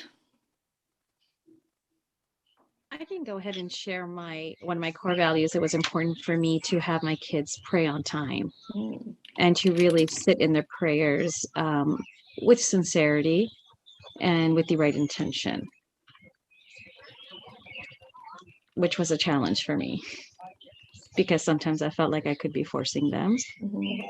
And although they would do it, I felt that they really do it in the authentic way that I wanted them to do it. So that was a struggle for me. So I'm going to throw something back at you and just ask you a question then. Sister, and you don't have to answer with like an actual age or anything. I just want you to kind of ponder this. I often talk about with a lot of parents, right? Because parents will come with, I want my child to, and then fill in the blank. We all want have stuff that we want our children to do. I want them to pray like me. Let's just say that, right?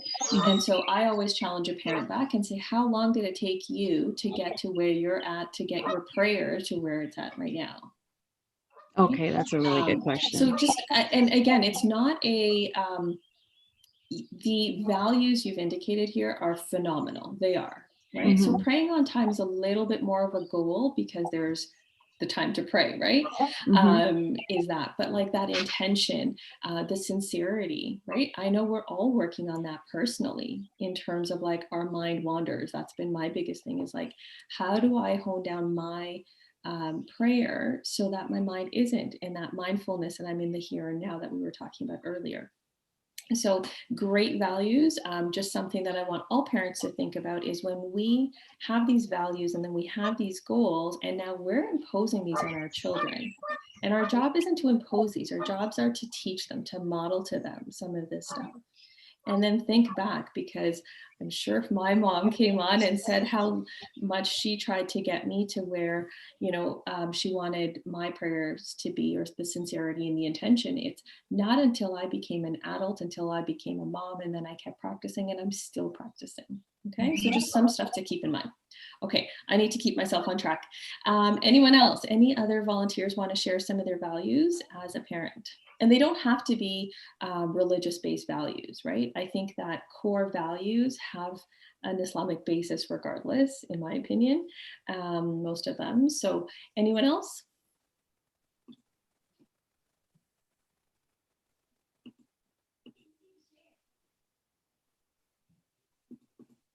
Okay, I'm going to move on in the interest of time here. All right. So this requires a little bit of honesty here, no judgment at all. Some of the yucky stuff, what comes up for you guys? What are some of these negative thoughts, feelings, sensations? What's some of the stuff that comes up for you as a parent? For me, by the end of the day, I'm so exhausted because I'm up probably an hour before Fajr so that I can have my time. So by the morning goes well.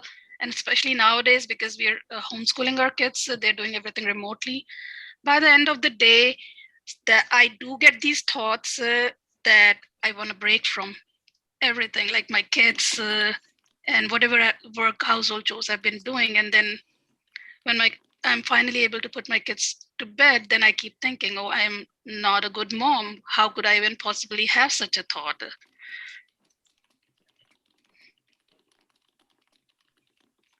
That's great, thank you. And you, me, and a whole bunch of other parents are thinking very much the same stuff. What else? For me, it's the constant guilt that one more day gone and I planned that I'll bake with them and I'll spend time with them and I'll play with them. Because I have an 8-year-old, every day when she comes from school, the first thing she asks me is, Mommy, can you play toys with me?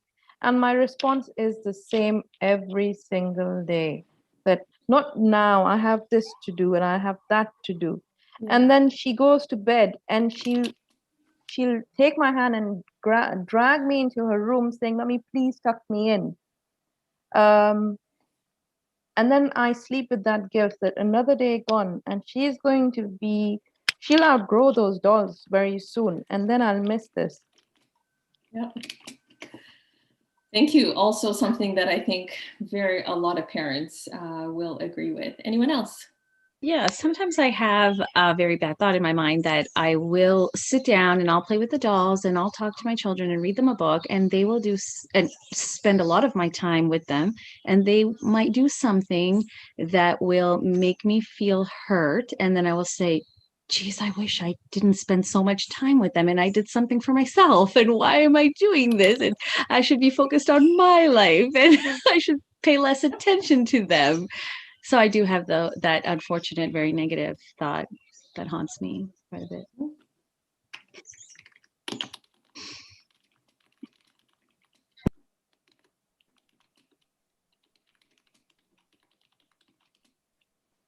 Okay. Anyone else?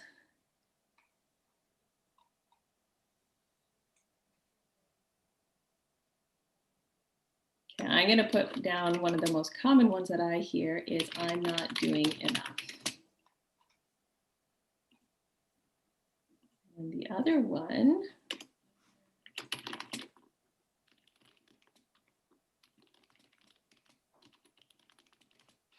because I keep coming back to comparison because that is one of the biggest reasons why we suffer. Okay, and just a reminder that what you see on social media isn't real life because you just see the good stuff. Okay, right, so now we're gonna move on. When this yucky stuff comes up, like I said, again, this yucky stuff is normal. It happens to everyone. We just had 3 or 4 moms just share some of their thoughts as well. What do you do? So let's say you have the thought of, I want a break from my kids.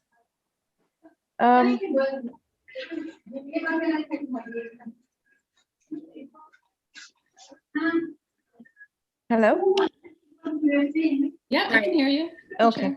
We're getting So, some background noise. Sorry, someone has to mute themselves. There's one thing that I've managed to achieve. It took me many years to do it. So when I was tired and sleepy by the end of the day, I'd be irritable and grumpy. And then with mindfulness, I learned that it's better to just speak my feelings out loud. So now rather than show irritation and anger and raise my voice, I now tell them, I'm really sleepy. I can't do this right now. So I'm glad it took me many years, but I've achieved that part. Okay, I'm going to actually, as all the parents share, I'm going to kind of put something on an away move and a towards move based on how it sounds. But again, so my example earlier was like, I bury myself in work. That's actually an away move for me, even though I'm being super productive and getting stuff done. It's an away move because I use it to ignore certain things, right? So if it's working for you in terms of speaking your feelings out loud, I'm sleepy, I can't do this right now, and that works and your kids get it, but then you make sure you come back the next day and attend to whatever it was that they were asking you for, then that's a towards move for you. So my away move, and this is going to make people laugh, my away move is hiding in the kitchen and just stuffing my mouth with sugar. Yeah.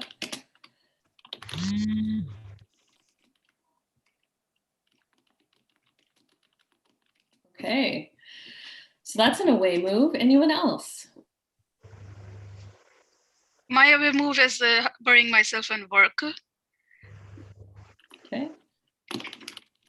And my towards move is going for a walk or praying in basement and not letting my kids come to the basement. Sorry, what do you do in the basement?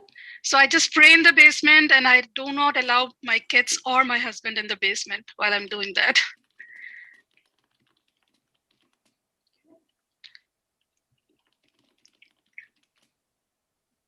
All right, we're doing both categories at the same time because we're superstar parents.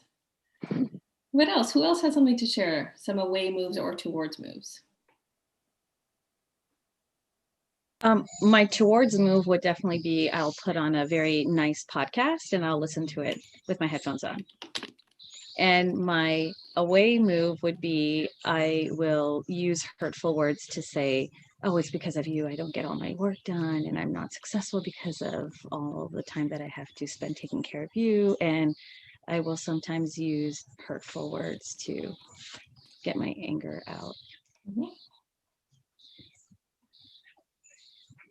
Thank you for sharing. Mm-hmm. Anyone else?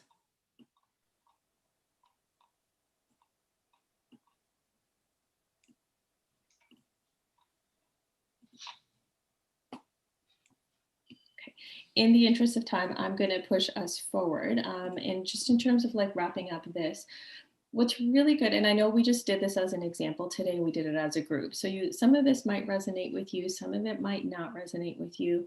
The idea here is awareness. It's like me becoming really aware of my values, my core values as a mother. What are those? And then when the yucky stuff comes up, I can bring my awareness to that to say, okay, these things are happening right now. And then you have a choice. We always have a choice, right? So these are my core values. this is the yucky stuff coming up for me, or these are the work commitments and all this stuff, the life daily stuff that comes up for us, I now have a choice. I can make an away move and go do these things, or I can consciously choose one of my towards moves, which I know are aligned with my values. So at any given moment, when kid is like tugging at you and you're super tired, that's a choice point for you. Am I going to do the away move, or am I going to do the towards move? Right? So speaking your feelings out loud, for example, like that sister shared, that's a towards move for her. So in the moment, instead of yelling, snapping, or ignoring, you might be like, I'm really tired right now, so I can't do this, but I'll do it for you in the morning. Right? So if that's your commitment or that's your towards move, that's a choice you have in any given moment. Because like I said, the yucky stuff's going to come up for everyone, always. They're never going to go away completely. So whenever that stuff comes up, you bring your awareness to it to say, I'm having the thought that I might not be a good mom. And if you're having the thought that I might not be a good mom, that's typically a time that you're going to start doing an away move, just to get rid of momentarily that pain that thought's bringing you. Right? So I'm having the thought that I'm not a good mom, and then you go to the kitchen. First, you're already creating some distance. So it's like, okay, Zainab, calm down. You're having a thought. You are not actually a bad mom. You're having the thought that you might be a bad mom. Okay, so now I have a choice. Am I going to go to the kitchen and have those sugary foods, or am I going to go and listen to a podcast? Right? And listening to a podcast calms me down. And when I'm calm, I'm able to spend quality time with my children. And that's my value. So that's kind of the exercise here. And values change, our actions change. So this is a live document. I tell people, if you have the courage to put this on your fridge, put it on your fridge, because visuals help us, right? Because if you do this activity with me today, or if you fill it out and then it's sitting on your computer, you're going to forget about it. It's got to be there. Out of mind, out of sight kind of thought, right? So put it on your fridge. Keep reminding yourself, use this as a tool to say, okay, am I going to do an away move right now? Am I going to do a towards move? How many towards moves am I going to do today? And this is a short one that we just did really quickly, just so I could show you guys how to use the matrix yourself. So you don't need to pay anyone to do this. You don't need to go and do a whole lot of therapy to be able to use the matrix, which is why I love it so much. So in a couple of minutes, I'm going to share the link, and I'm not sure how it's going to get to everybody, but inshallah, the organizers will be able to post that somewhere where you guys will be able to access this. So I've just got the blank template for you guys to use. And again, I encourage you guys to use that. And I'm going to end here because I know I've taken so much time already. We have to get to other speakers. So I do want to thank you guys. I don't know if you want me to address any specific questions right now, or we're just going to hand it over to another speaker.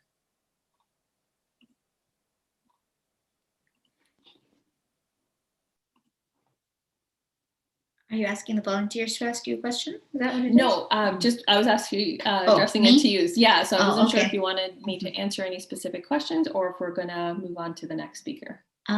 We do have some good questions come up for you, but I'm wondering maybe we should go on to the next speaker if you could stay, and then we can do the question and answer at the end even. Is that okay? We'll try. I'm not sure how long it'll go for, but my contact info, I know you shared my website, so anyone can contact me or find me on social media. Perfect, because there are good questions coming up. Okay. Mashallah, so many questions coming in that it's really nice to know that people are really interested in many of the things that you've talked about. So yeah, what we'll do is we will move on to the next speaker, but inshallah some question answers hopefully will be around for that. All right. So thank you so much, Sister Zainab Fazil, for that really awesome interactive seminar. I really enjoyed it myself too, and we've learned a lot, and really I think we need to visit your website so we can learn from this wealth of information that you have and experience. We really are grateful to you for being here with us today. We hope you can stick around so that we can ask some of the questions that have come up, and we thank our volunteers today who really opened up and shared some really difficult stuff. It's every parent's thoughts that you put out there for us. All of us think this way. All of us have these away tendencies. So God bless you for saying what we all were thinking and feeling. God bless you, indeed. So we're going to move on to our next speaker. Her name is Sister Leila Naji. She has a master's degree in psychology with an emphasis on marriage and family therapy. Really needed in this time, for sure, that we all need this kind of work. All of us having to keep the marriages together and needing family therapy, indeed. So thank God that we have people like Sister Leila Naji in our community. She's a mental health educator, conducting many workshops on various mental health and life skills topics. She has her own counseling and life coaching business and has been working with clients for over 7 years. Sister Naji is a professor of psychology at the University of Laverne and is also a certified positive discipline parent educator. She is on Instagram, and if she has any other websites, etc., she'll share it with us. But if you want to find her on Instagram, she is at Life Coach Leila, and Leila is spelled Layla. We are very, very blessed indeed to have Sister Leila with us. Sister Leila Naji, Assalamu alaikum wa rahmatullahi wa barakatuh. Wa alaikum assalam, and thank you so much for this wonderful opportunity. And I think we are all going to reap the benefits of this wonderful workshop, because even for all of us who maybe have an educational background or training, as you said, we're all parents and we're all still figuring things out. And it's amazing how we may have the knowledge and the skills to work with our clients and benefit our clients and train them and help them navigate challenges. But subhanAllah, when we're in our homes, being a parent, somehow a lot of that stuff goes out the window and our emotions are, taking charge. And suddenly we forget the advice that we tend to give other people because we struggle just as much as anybody else. So even though we have the skills, we have the training, we might know the answers from an intellectual point of view, but emotionally, we are just parents ourselves and we react in the same way that everybody else reacts. And I think that one of the most valuable things of doing workshops like this is for us to all put our guard down, be vulnerable and say, we struggle. It's difficult. It's not easy to be a parent. None of us are doing ourselves any favors by pretending that we have everything under control or by pretending that, this parenting thing, it's easy. No, it's not. It's the world's both the most rewarding and most difficult job in the world. So I think it's just so beneficial for us to have a safe place without judgment, to share our struggles, to be vulnerable, because that's how we can support each other as a community of both women and parents. And we can also be vulnerable, let our guard down without fear of being shamed or blamed and to help reduce some of the guilt that we feel. So alhamdulillah for this wonderful opportunity. And the topic that I've chosen to focus on today is something that is very relevant both in my life personally and in the lives of my clients. And that is how to talk about controversial or taboo issues with your children. And we are living in a day and age of social media and the internet, where our children are exposed to any number of unlimited and unfiltered things. And we can't possibly monitor everything that they're doing all of the time. And I can personally say, I came from a generation where communication wasn't necessarily a big thing in my family, not because nobody wanted to, not because there wasn't love and care, but it isn't necessarily something that's practiced in a lot of cultures. In a lot of cultures, it's very much, especially collectivistic cultures, we tend to not focus on individual needs and everybody keep quiet and do what's good for everybody else and hide your feelings and just do what is expected of you. And we kind of learn to shove these feelings down, put them aside, to stop talking. And that is how we lose connections with our children. And we find ourselves as parents in this day and age having to be confronted with a lot of topics that perhaps we're not ready to share with our children, but they are being exposed to them nonetheless, whether it's through school, whether it's through YouTube videos that they watch, regular television shows that they watch. You know, many of us are living in Western society, and even those of us that are from Muslim countries, boundaries are constantly being pushed, and our children are being exposed to things that we may not be ready for them to be exposed to. However, they are, and we are not going to help our children by shying away from these topics, by not being willing to go there. And we want to open up those lines of communication, because we've been talking about mindfulness, which ties into communication, and we've been talking about values, which also ties into these controversial topics. So we really need to role model for our children that we are willing to go there and talk about difficult and controversial topics, things they may be afraid to bring up, things they may be embarrassed to bring up. They may be worried that we're going to disapprove or we're going to get mad. And we may disapprove of these topics. They may not align with our beliefs. But the reality is these things are in existence in our world, and our children are being exposed to them. And I would encourage all of us as parents to confront these topics head on, because then we can educate our children in a way that aligns with not only our Islamic values, but also aligns with our cultural values as a family, what we particularly want to focus on. And we can teach our children that we can hold on to our values, we can hold on to our Islamic beliefs while still being respectful to those around us. If somebody from a non-Muslim family went to their parents and said, this kid in school with me is a Muslim, this girl covers her hair, I want to know what it's all about, we would hope that those parents would be responsive and help that child find out more about Islam, find out, educate themselves and learn to show respect and appreciate our culture and our teachings. And so when our children come and ask us about other people, I would hope that we would also model and that same courtesy of respect, of learning.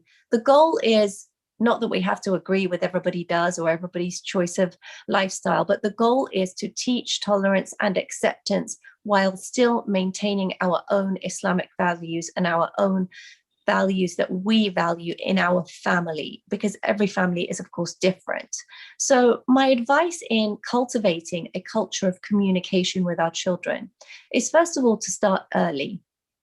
And that means we have to talk to our children about how we're feeling. And we just had some wonderful, brave examples from people who volunteered and said, sometimes I do lose it. I'm overwhelmed. I am doing a million things at once, and I do snap. And sometimes the topic of physical pain was brought up. You might have a migraine. You might suffer from a chronic illness, which I do. And when I'm not feeling well, it's very difficult for me to be a nice human being to anyone, let alone feel like a competent parent. And so it's normalizing these conversations. It's being brave enough to name your own feelings, because it's when we name our own feelings and our own experiences, we are equipping our children with the vocabulary that they need to recognize their own feelings. It's okay to be angry. It's okay to be sad. It's okay to be happy. It's okay to be excited. It's okay to be overwhelmed. But if we don't acknowledge these things ourselves, then our children will be confused as to what they might be feeling. So we start early by being open and communicative ourselves. We talk about things that are going on in the world. I'm sure lots of families have had discussions with their children this year about things like racism and injustice that's going on in the world, because it's been going on around us, and it's been on the news, it's been on social media. And, let's be honest, most children have access to social media these days. And so the goal is to make these type of conversations a normal part of daily family life. And sometimes we have to take the first step as parents and say, have you heard about this topic, for example? Have you heard anybody talk about drugs? Have you heard anybody talk about homosexuality? Have you heard anybody talk, these are topics that I know in my family I would never have been able to bring up. And I want to break that cycle, because I want my children to be able to come to me and learn from me and my husband and our family, so we can teach these things according to our own values. Is it uncomfortable? Yes. Is it embarrassing sometimes? Yes. Is it okay to say to our children, this is an uncomfortable topic for me? Absolutely. Because then you're empowering them to be able to come and tell you, I want to talk about something that's uncomfortable for me. And this is creating this lifelong relationship and bond where our children hopefully can continue to come back and forth during different stages of life. It might be bullying when they're very young. It might be to do with menstruation and hormones and puberty as they get older. It might be to do with cyberbullying. It might be to do with friends encouraging use of substances or drugs or smoking. And then as they get older and perhaps they get married, we want them to come to us perhaps for parenting advice or relationship advice. So if we don't start the ball rolling, it's a big expectation for us to expect our kids to come and communicate if we haven't opened that door ourselves and shown that it's okay. Even with the tricky topics, even with the uncomfortable topics, we can navigate through these things together. Now, the mindfulness piece that Dr. Ahmed spoke about really ties into this, because I know as an adult woman in my 40s, one of the worst feelings is when I'm speaking to someone and I don't feel they're listening, or I don't feel my feelings are being validated.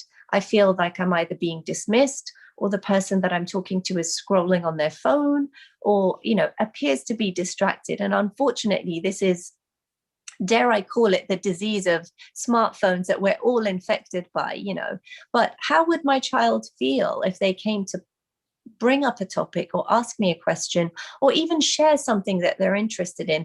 I know Fortnite is, something that's popular with lots of kids, or video games in general. And this may not be something that I understand or I'm particularly interested in, but I want to be interested in because it's important to my child. And we have to remember that we can't dismiss these little topics. If my child wants to talk to me about basketball, or my child wants to talk to me about swimming, or whatever the topic might be, I have to be open to that, because if I dismiss them when they're talking about these small things, they're not going to come to me with the big things. They're not going to come and feel safe and able to share the more taboo, the more controversial, the more scary topics. So it's really starting early and making yourself available. And I know as mothers and fathers, we're multitasking, we are overstimulated ourselves. And so having to suddenly stop and drop everything, is not always possible. And it's okay to say to your child, you know what? I would love to talk to you about this. Let's do this after dinner. Or I'm so glad that you brought this topic to me. Let's make a time this week to talk about it.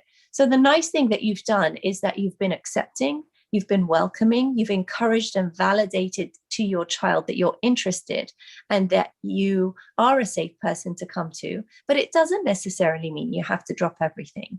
And the nice thing about that, obviously, if you're able to stop and talk in the moment, that's great. But if you're not, the nice thing about scheduling a time later on is that it also gives you a chance to formulate your own ideas about this. Sometimes children come and ask questions and you don't necessarily have an answer for them. You have to take time to take away your thoughts and think, how do I want to answer this question? How do I want to present this topic to my child? What are our family values around this topic? Maybe it's something we haven't been ready to confront ourselves, and we need to take time to gather our thoughts. So it's okay to not have an immediate answer, but remember to always be welcoming, accepting, have, body language speaks volumes, much more than our words can say. So be aware of your facial expressions. And this is something I need to work on all the time. Sometimes kids come to us and they ask something and you immediately get that frown on your face, and that's it. That's all they needed to see, So it's kind of remembering to keep our body language in check as well. And even if I'm shocked by this question or this topic, or I'm terrified, or I'm not ready for it, kind of keep that poker face on. You can freak out in private later on, to your husband or your significant other or your friend or another parent. But in front of your child, try to maintain that kind of calm demeanor so they don't get scared away thinking, uh-oh, whatever I just said wasn't okay. Uh-oh, I'm not doing that again, So remembering that not only our verbal responses, but our body language speaks volumes to our children as well. Sister Leila, that is so important because right now everyone's got their phone in their hand, right? Everyone. It's our thing now. It's an extension of ourselves. And we do end up looking like we're looking at someone else's discussion, talking to someone else, and we make everybody else around us feel unimportant. Body language. Can you teach us how to show with body language and how to also apologize to the people around us that I am listening to you. I just had to listen, reply to this person because it's everybody's problem right now. Mm-hmm. Right? And I think we could benefit from this. How do we apologize to the people around us? We're doing amazing things. We're doing important things on that phone, but people need to understand that as well. Absolutely. And I'm really glad that you brought up the topic of apology, because I think that, and I've had to do this lots of times, but when we snap or when we're impatient or when we react in a less than desirable way than we want to, there is absolutely nothing wrong with apologizing to our children.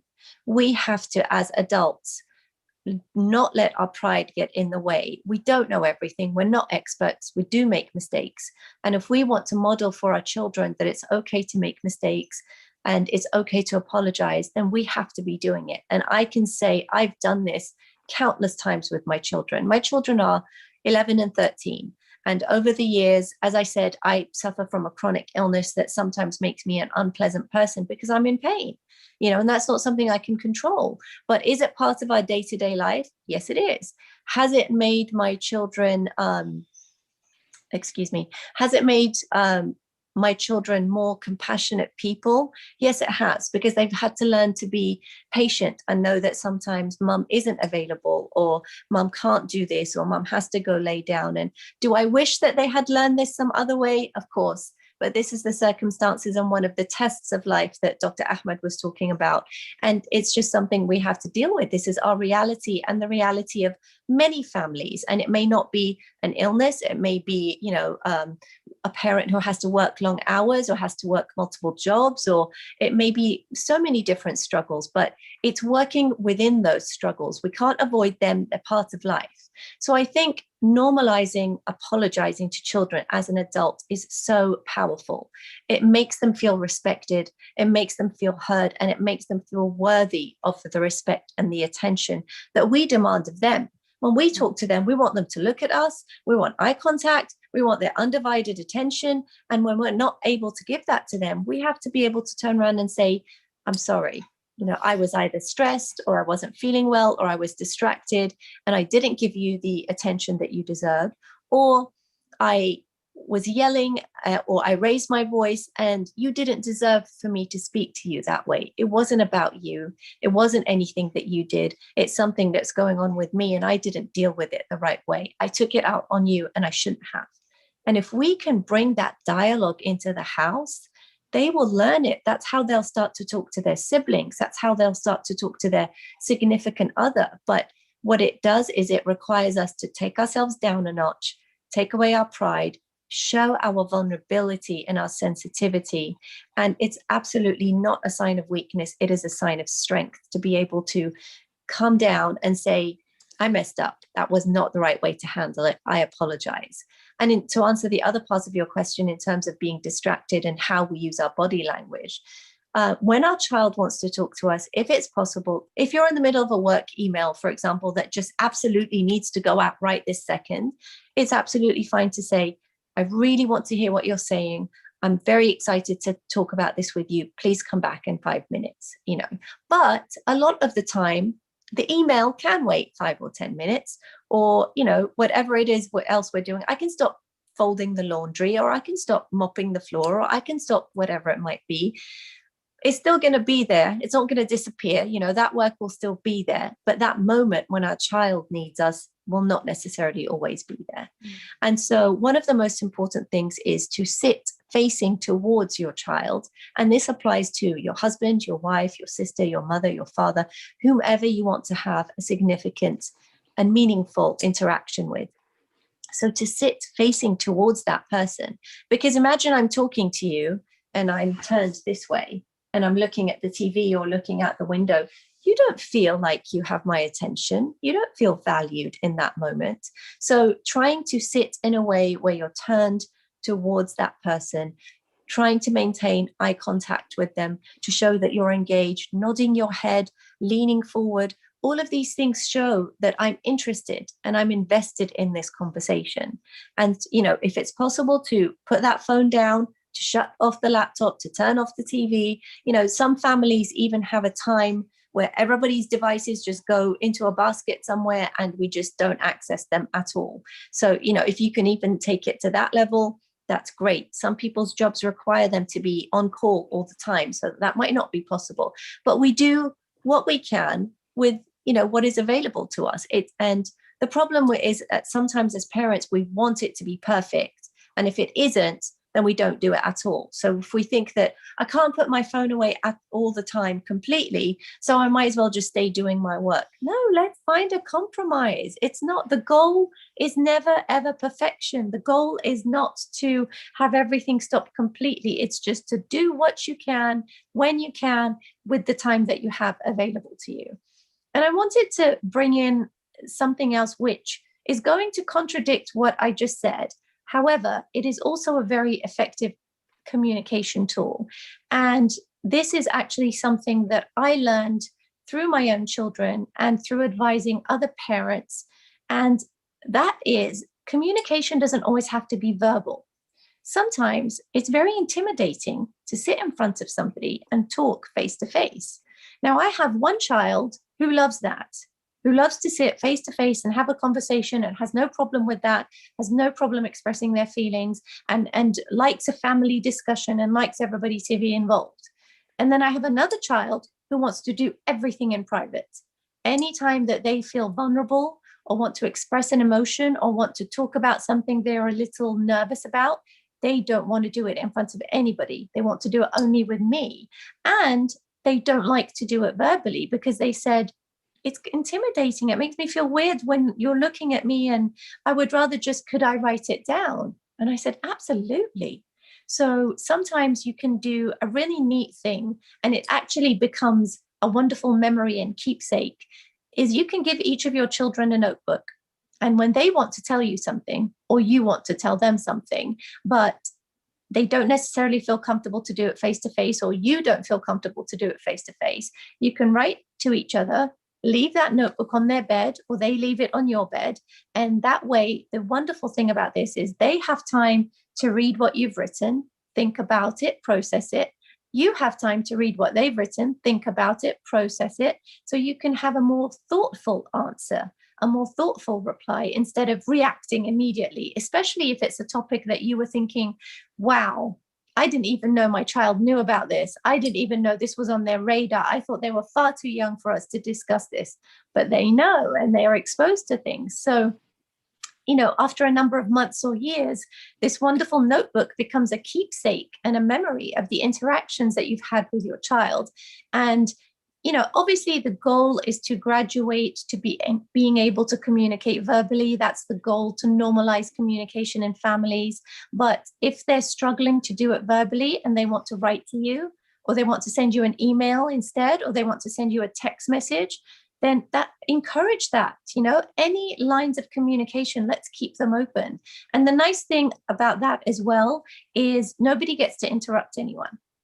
One of the problems we all have in all of our relationships, marital relationships, friendships, parent-child relationships, is sometimes the person isn't listening, they're just waiting to talk. They're not listening to what the other person is saying, they're just waiting for them to finish so they can say what they need to say. So when you write it down, you know, that person gets to say everything without being interrupted.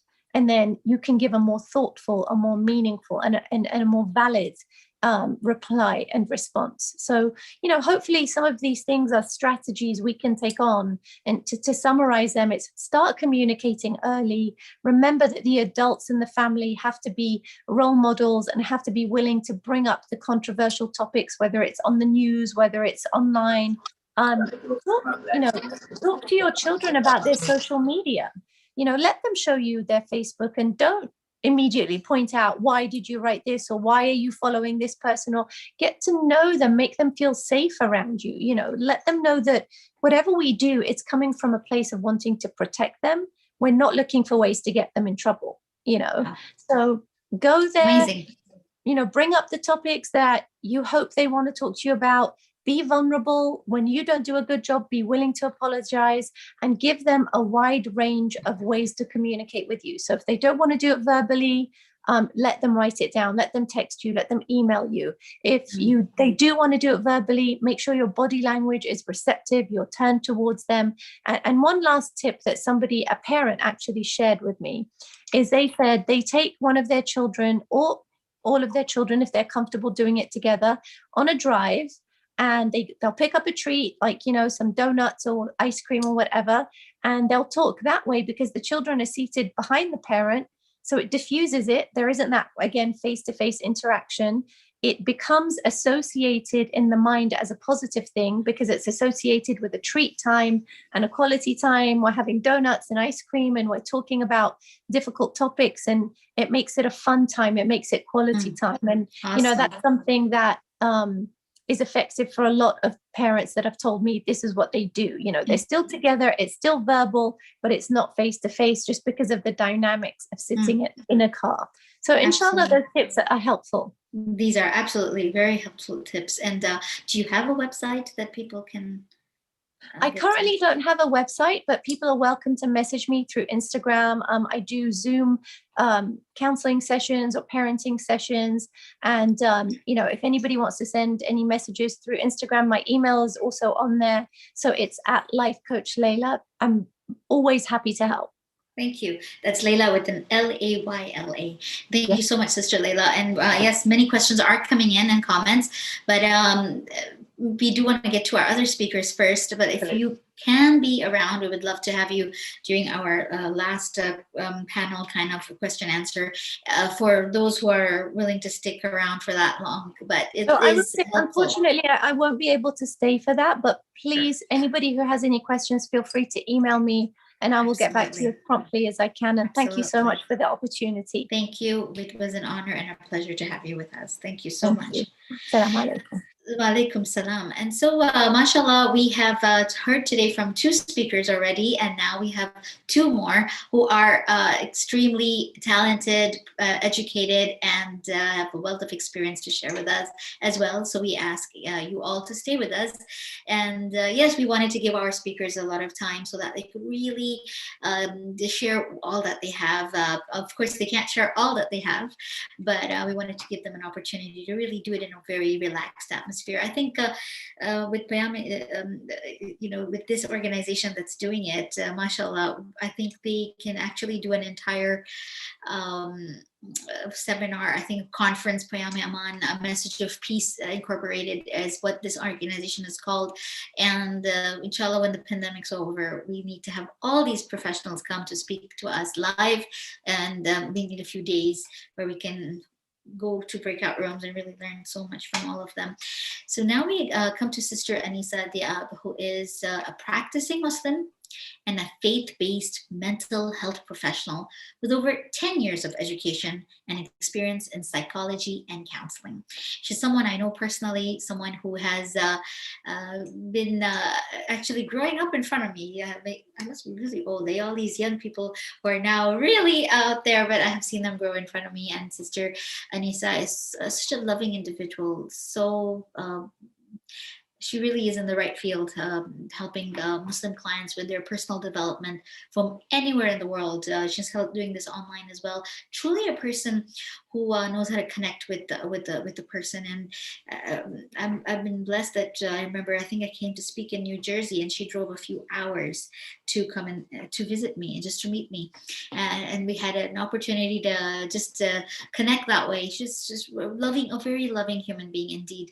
She addresses concerns such as anxiety, depression, mental health, spirituality and identity, anger management, relationships, parenting, and family, amongst others. And as she's been growing up in front of me, getting educated, I think I knew her when she was not married. Now she's a parent herself. And mashallah, when I speak at events, now she is sharing the same platform and on stage with me. And I'm thinking, subhanallah, these are the budding, amazing youth in our community that that blossom, and then they share so much. We're so blessed in our community to have wonderful human beings like these. She's earned her master's degree in community counseling from the University of Scranton with a bachelor's in psychology from Salisbury University. She's traveled around the country speaking about Muslim mental health, stigma, suicide prevention, and Islamophobia, amongst other topics. We had spoken at the Ummah conference a few years ago together. Previously, she worked as a clinical therapist at various campus counseling centers. Now she's a coordinator. She was a coordinator for the Stand For You suicide prevention program at Salisbury University's Counseling Center. And later, she worked as a crisis counselor for the National Suicide Prevention Lifeline. Her website, if you want to check that out even as she speaks, is www.anisadeab.com. That's ANISADIAB.com. We are really honored and honestly really excited to hear from this mental health professional with over 10 years of education, who is experienced in psychology and counseling, has a master's degree, and is a speaker, a well-known individual indeed, and a person we really need in our community, especially with all the depression and suicide that is unfortunately happening out there. Welcome to Sister Anisa Diab. Assalamu alaikum wa rahmatullahi wa barakatuh. Wa alaikum assalam wa rahmatullah. It's so lovely to connect with you again and to meet full circle in different capacities. Alhamdulillah, I'm honored for this opportunity. And subhanAllah, I feel like I've been in a little mini conference today. You know, everyone has so much insight and expertise, and it's just been phenomenal hearing from all of you. So yeah, I'm gonna, for my part of this, I just wanted to keep it a little more short and sweet and speak from the heart. But I want to focus today more on work-life balance and how to manage that as a parent, inshallah. Bismillah, absolutely. I'm going to take it away then. So great. Bismillah ar-Rahman ar-Rahim. So when we're talking about work-life balance, we're talking about the ability to prioritize both the demands of your work life and navigate that with the demands of your personal life. And it's not easy. And it's one of those challenges that seems to become more and more difficult as an individual matures throughout their lifespan. So for instance, challenges that can exacerbate the issue of work-life balance are, taking on more responsibilities at work, working longer hours, having more responsibilities in the home. That's work itself, right? Even for stay-at-home moms, or stay-at-home dads too, it's a lot of work. And of course, having children definitely is a challenge in terms of finding that sweet spot between work and your personal life. So there are so many different aspects to this, but I want to talk about how we can create more of a balance as a parent. And what's interesting about the topic of work-life balance is, especially as a parent, is it seems to be more of a relevant issues to moms as opposed to fathers. And I find that interesting, and I don't think it should be that way, because we know in Islam and very well that fathers, they play such an important role in parenthood. They really do.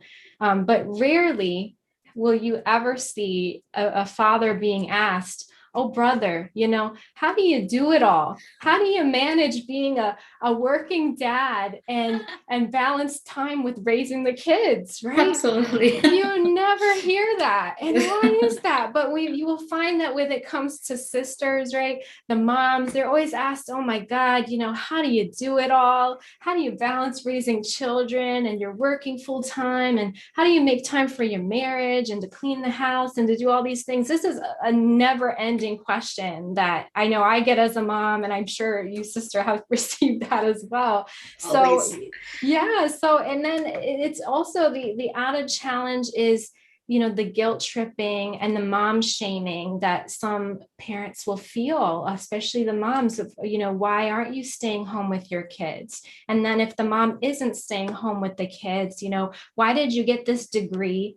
And then, now you're not doing anything with it. So if she's a stay-at-home mom, and she's working from home, you're not being present enough. You're always working. You always seem distracted, right? Why aren't you homeschooling your kids? And then you should really be sending your kids to public school. So subhanallah. And then in this past year with the pandemic, as you know, everyone got a taste of what it's like to be a stay-at-home parent and to homeschool and to try to navigate that. And I think it opened a lot of eyes, especially to the dads out there, just how much women they take on, right? As many of them were trying to pitch in and help. But you see my point that really, it's hard. There's no winning, and there's always going to be somebody that has an opinion about your parenting or has a negative perspective. And I think we have to keep in mind that everyone's doing their best that they can to find the balance that they need for their family.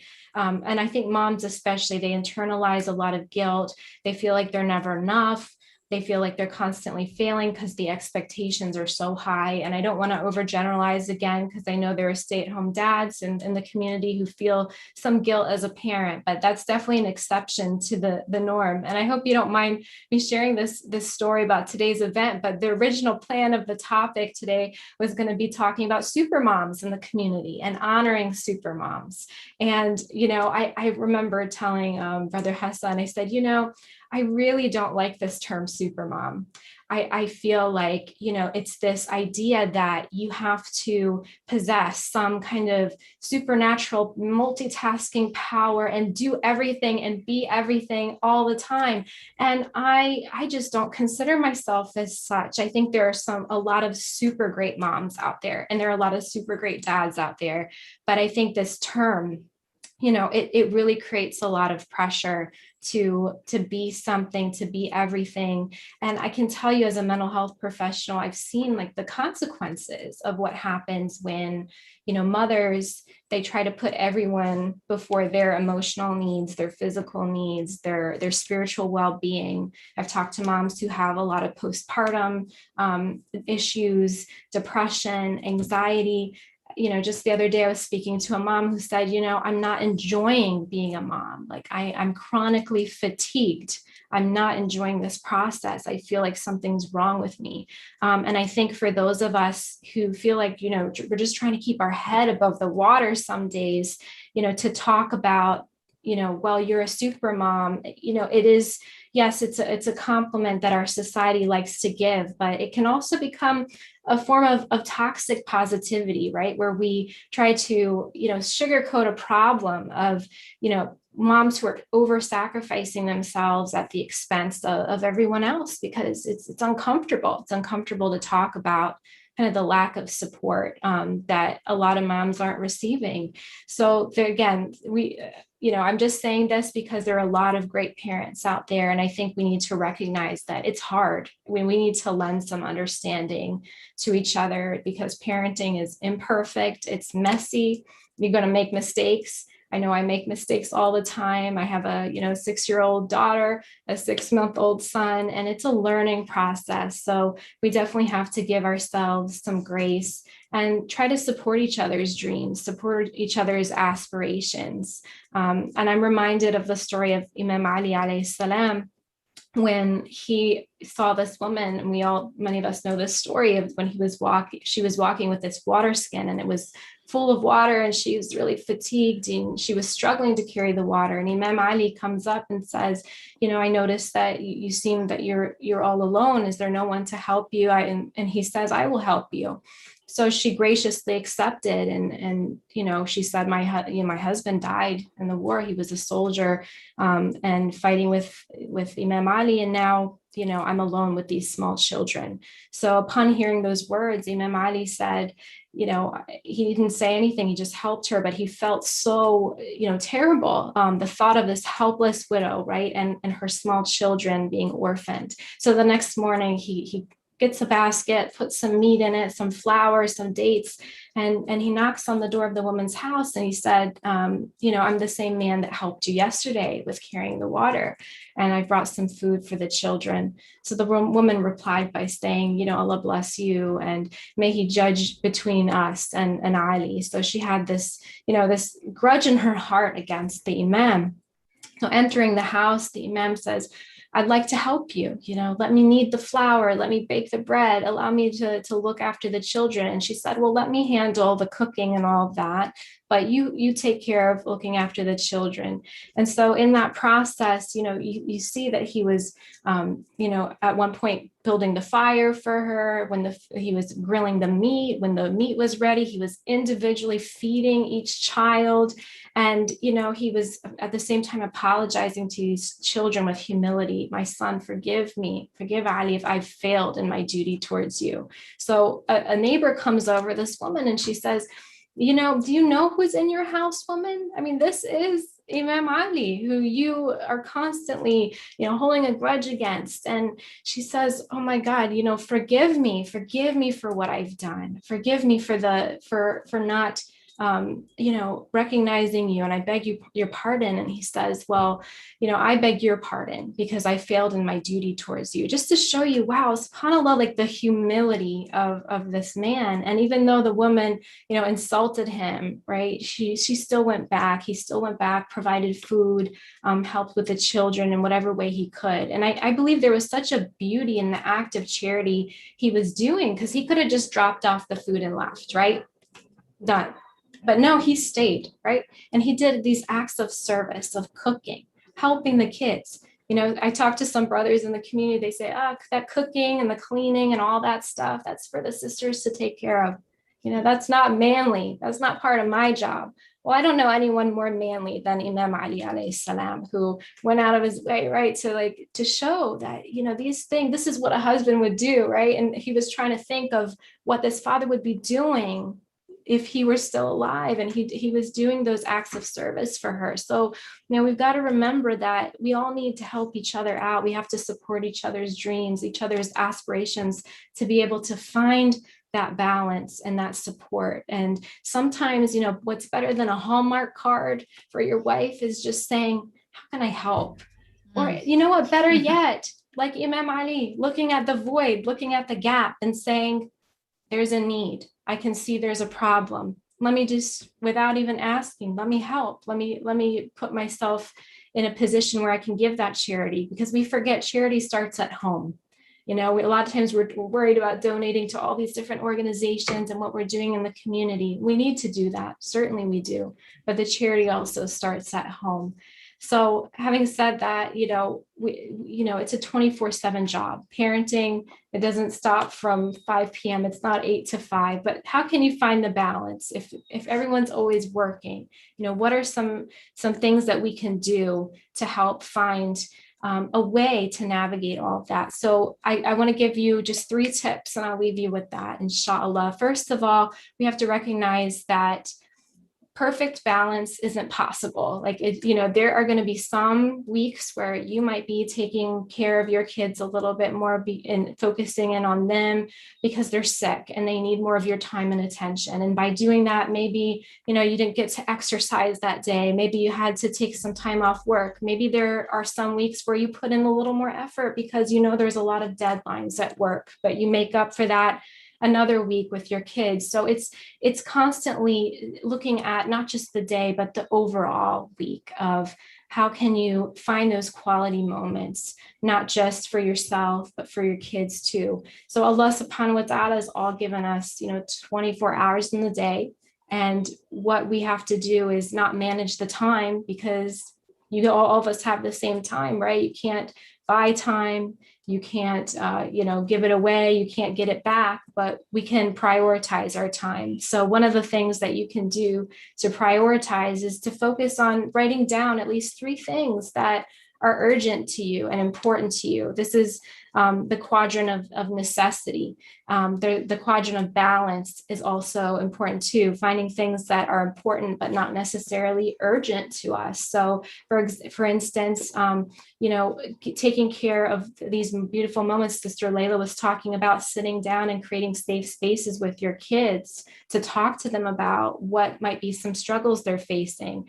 That might not be urgent. There may not be somebody there sitting, okay, at 5:00 p.m. today, you need to go do this, like your boss would be. But you have to look at your time, right, and say, okay, how can I make this urgent? How can I make this is important to me. How can I make this urgent to me? And if you had an important meeting with a CEO of a big company, you wouldn't forget that appointment. What would you do to make that happen? You would write it down, right? You might set your alarm. You would get things prepared maybe the night before. So I think finding these quality moments is so incredibly crucial. And I had one client who, was telling me they were struggling with their child who just seemed to be glued to the video games and didn't want to interact and just seemed really disconnected. And so I told him, I said, you know what?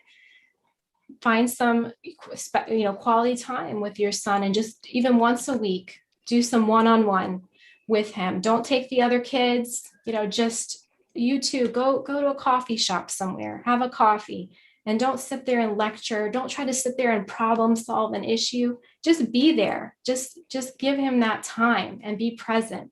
And subhanAllah, over those couple of weeks, he saw a shift in how his son began to respond to him. He began to open up more. He began to look forward to those times together. So that's incredibly important, to give that quality time. And, the last thing I just want to put out there is the importance of, getting counseling and not being afraid to reach out for that support. And it's so challenging because you can be doing everything right as a parent. You can be saying all the right things, but they are, you're still their parent at the end of the day. And sometimes they're going to look at you and say, well, of course you're going to tell me that, Mom, because you're my mom. So I think it's important to have these conversations with our kids and say, I've had hard points in my life. And, one of the things that really helped me was getting counseling, or I reached out to this person and they were able to open up my eyes to what was going on. Having these Me Too moments helps bridge this barrier that sometimes occurs with our kids. So it's okay, for us not to have everything figured out. But, at the same time, we don't want to throw our hands up when we feel stuck, right? We want to still move forward. We want to get those answers.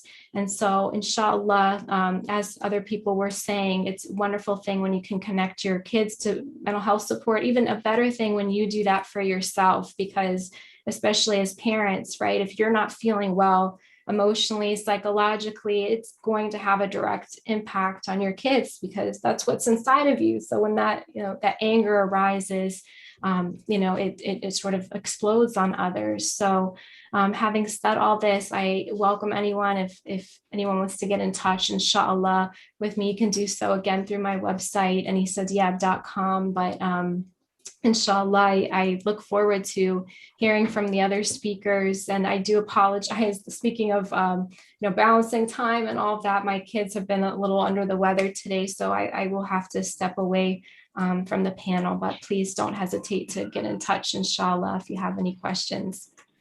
Thank you so much, Sister Anisa. Can you take one question before you go? Or Yes, absolutely. I can do one question. Okay, so we have a couple that have come up.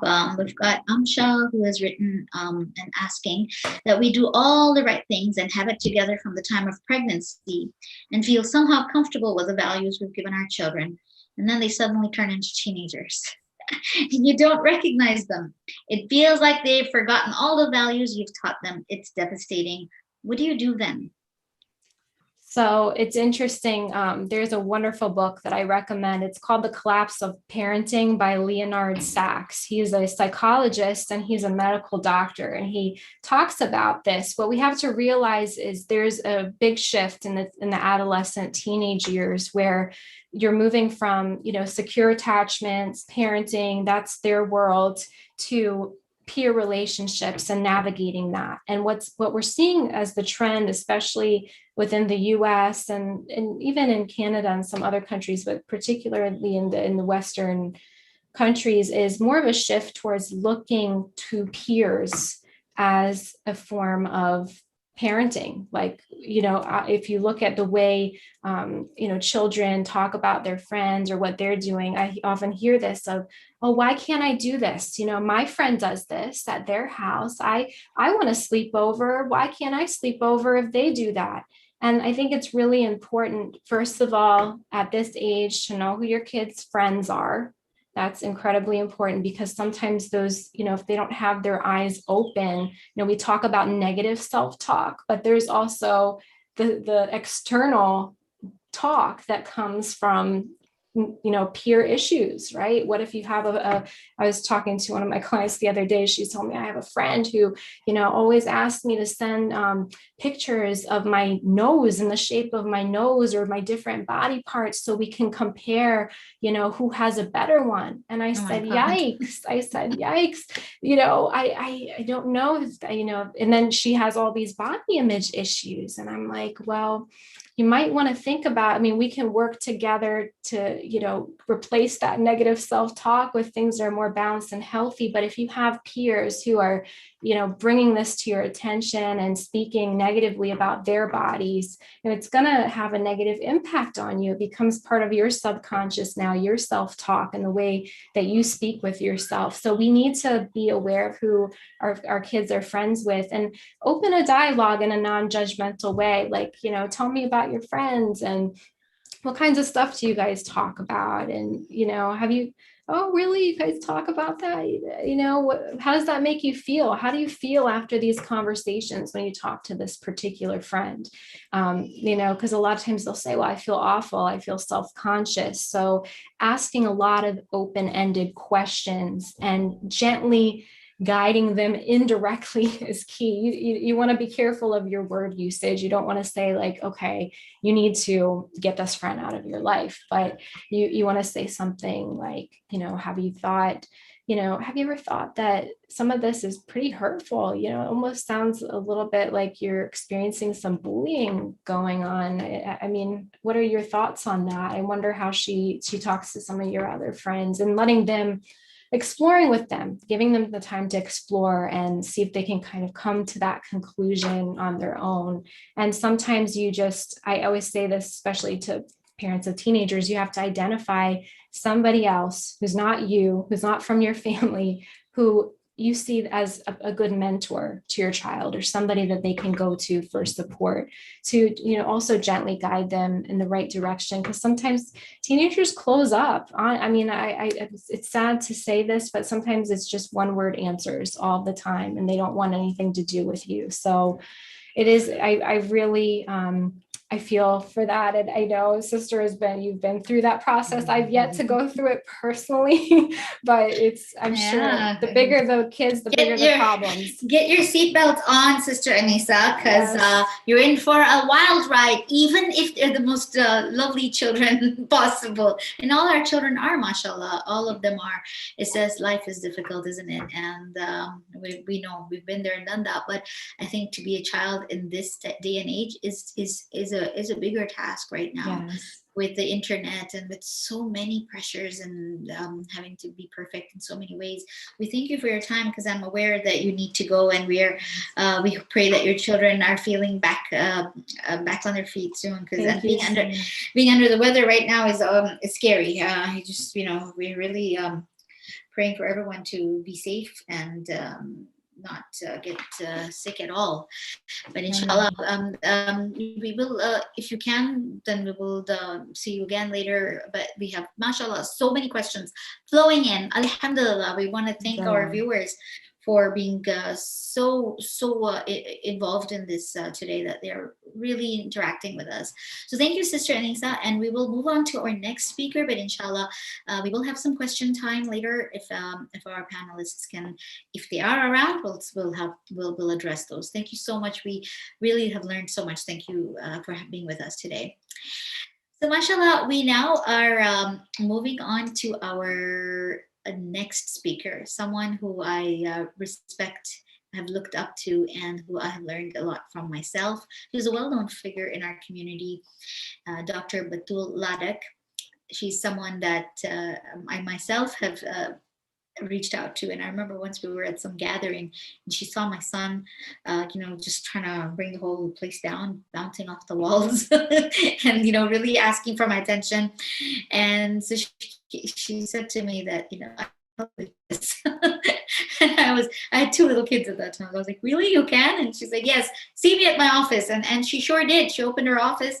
It was a weekend, and she give us time, and really made us understand that sometimes, you need to, there's parenting strategies that you need to use, or if you need medication.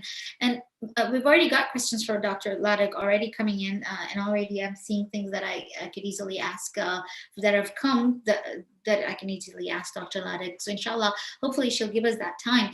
Dr. Batul Ladek is an experienced and compassionate developmental pediatrician with training and experience in general pediatrics and neurodevelopmental disabilities. She's been in practice for more than 20 years. She's been involved in training pediatric residents and providing consultation in hospital clinics and private practice as well. Neurodevelopmental Pediatrics LLC is a subspecialty practice for evaluation of children with developmental and behavioral issues. Dr. Ladek believes that every child has strengths and weaknesses, and all have potential to do better. By evaluation of their developmental profile and by providing appropriate intervention in early childhood, it is clearly shown to modify the severity of their deficits and improve their long-term outcome. She has a website. It's www.childneurodevelopment.com. childneurodevelopment.com.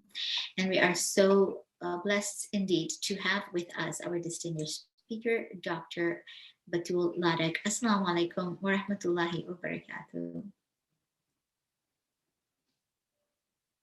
Dr. Ladek is, inshallah, Dr. Ladek, you're on mute. Okay.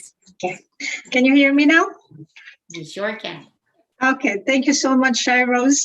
It's lovely to see you, and it has been a wonderful late evening for me. I'm in Dar es Salaam, and it's almost 11 o'clock.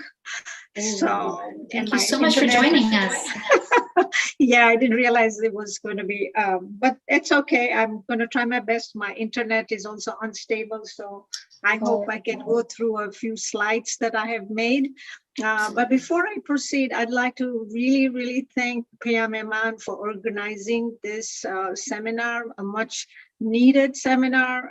There are so many issues with our children nowadays, and I feel that each and every speaker has contributed immensely, and I have learned myself many things. I wish I could clone many of these people and know that I can refer these families that need help with. But of behavioral and developmental issues, and our field is saturated. There's no appointments, and it's really good to know. And I feel everybody has to learn about different variety of things that are available in our society.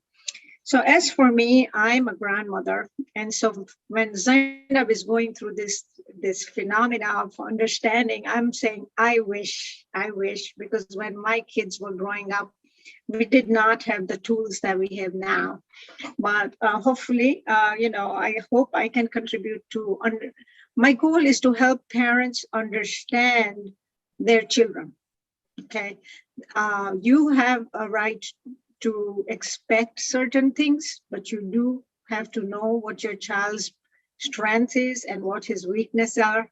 And this way you can modify your goals and your ways of dealing with him. And in the process of that, you have to take care of yourself. So there's few things that I'd like to bring up. I have a PowerPoint, so I'm going to share my screen.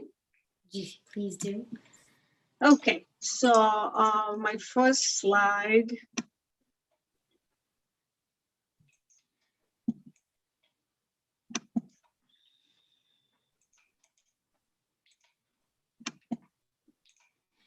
Do we? So we don't see your slide yet. So if you can, press share screen.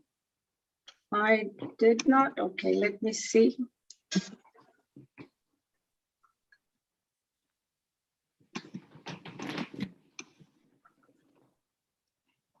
Sorry, I'm going to share screen. Okay. Select that particular document. Yeah. Okay, so my goal, and I'm going to make it quick because it's pretty late.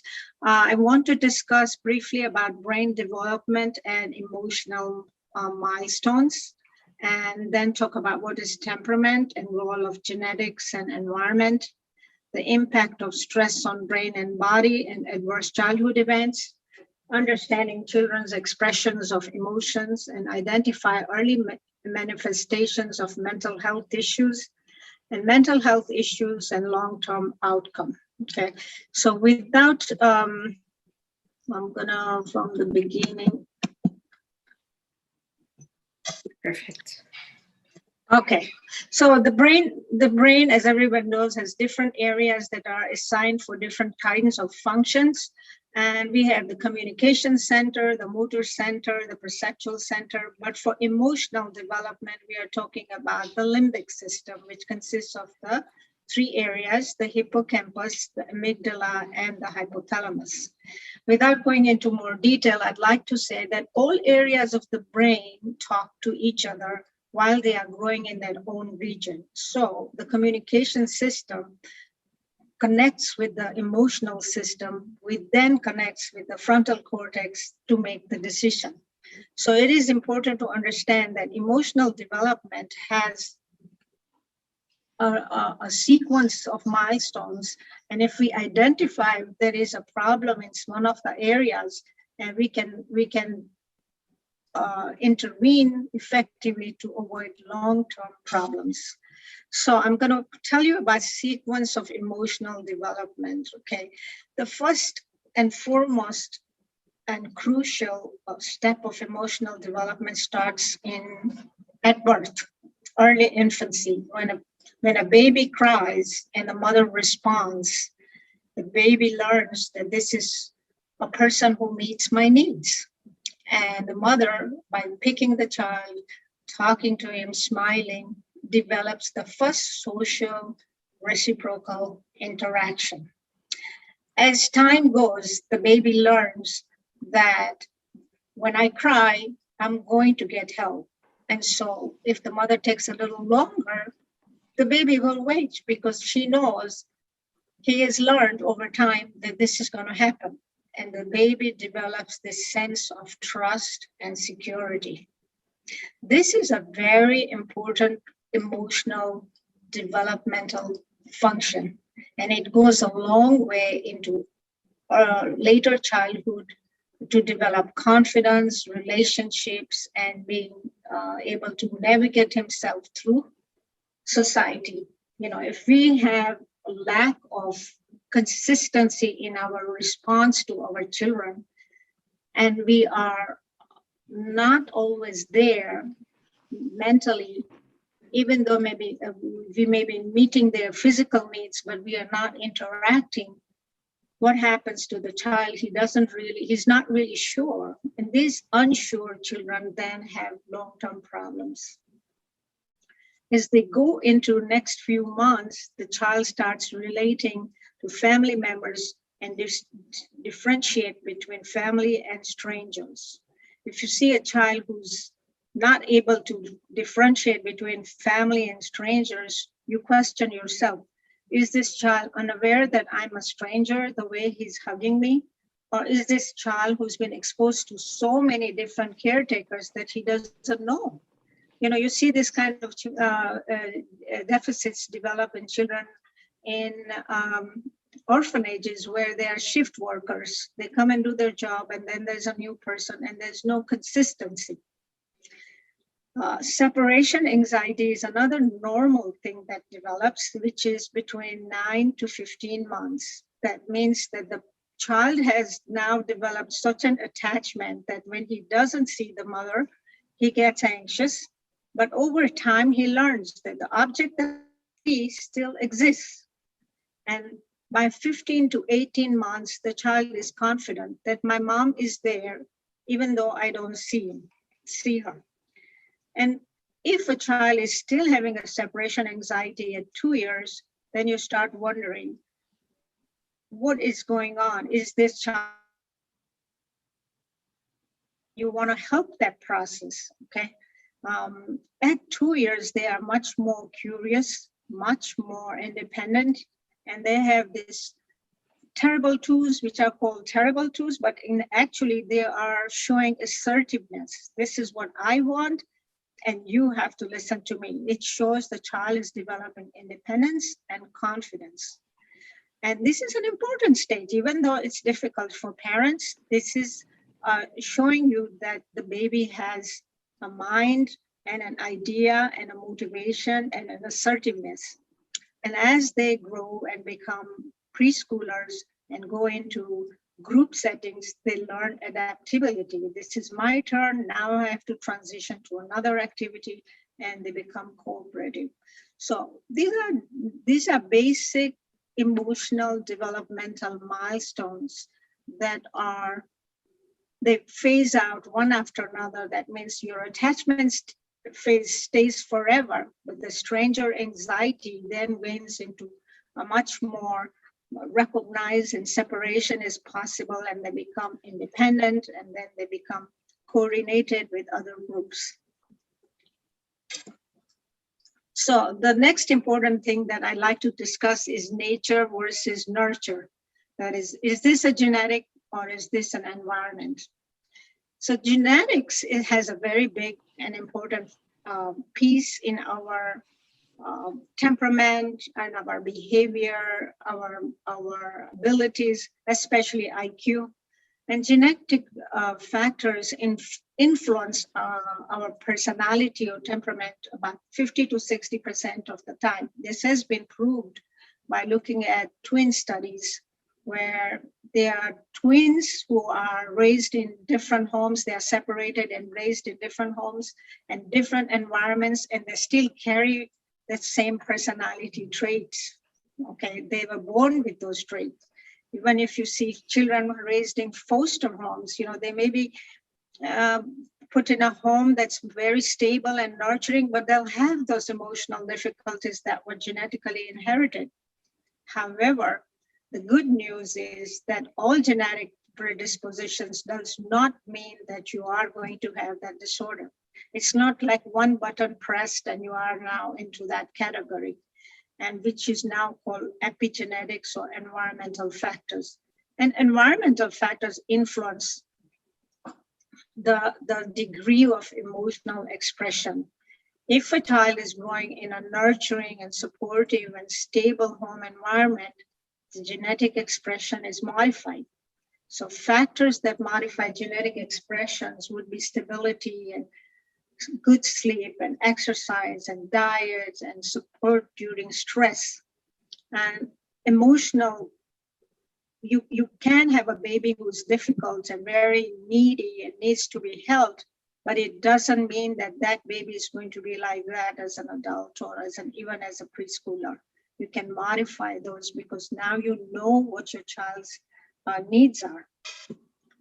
So it's important for parents to recognize their child's inborn personality. Okay, you are born with a personality. Even the newborn nurse will tell you this baby is a difficult one, and that's because there is that ability or inability to calm themselves or to be just very irritable. Some of the personalities that are inborn are, you have a child who's happy, adaptable, and flexible. Sometimes you have a mom who says, I have 2 kids, and they are poles apart. They are totally different. So your parenting skills do not fit all children in the same way. You have to know the child's personality so that your expectations and your parenting skills are modified according to that child's ability. You can have a shy child that he takes time to adjust in a new setting. What do you do in such situation? You give him more time, but you give him more opportunity to go outdoors and to meet people until he learns to cope with it. You can have a child who is a worrier, who cries easily, who needs a lot of reassurance and extra support. You have this warrior child who can have a lot of support and nurturing in the home environment and get over and know how to communicate their feelings and deal with it. But if you don't realize that, then this child who's going to internalize his worries and his anxieties is then going to have a major problem when there is a big crisis. Then you have a child who's very obsessive personality trait, very rigid, very particular or over-focused. And then you have a child who's hyperactive and impulsive, or on the other hand, very sedate.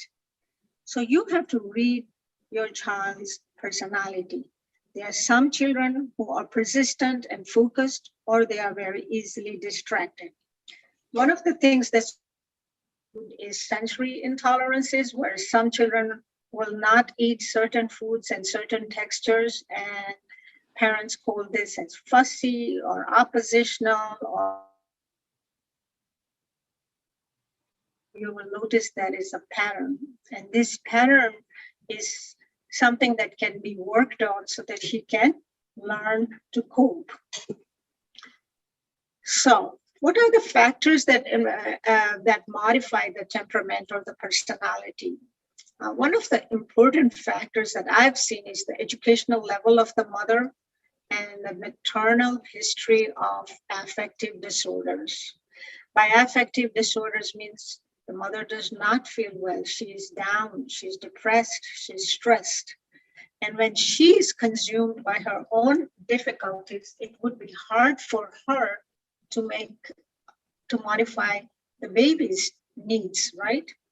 So environmental factors have an impact. Some of these impacts are positive, stable, nurturing home environment, and the parenting skills that you learn from all the seminars provide you tools. And remember, authoritarian parenting does not work. It does not work. You have to learn how to talk. Our communication talk was excellent because you know how to use body language, the words, and the time in which you can give appropriate attention to engage the child. The negative impact on temperament are the environmental stress.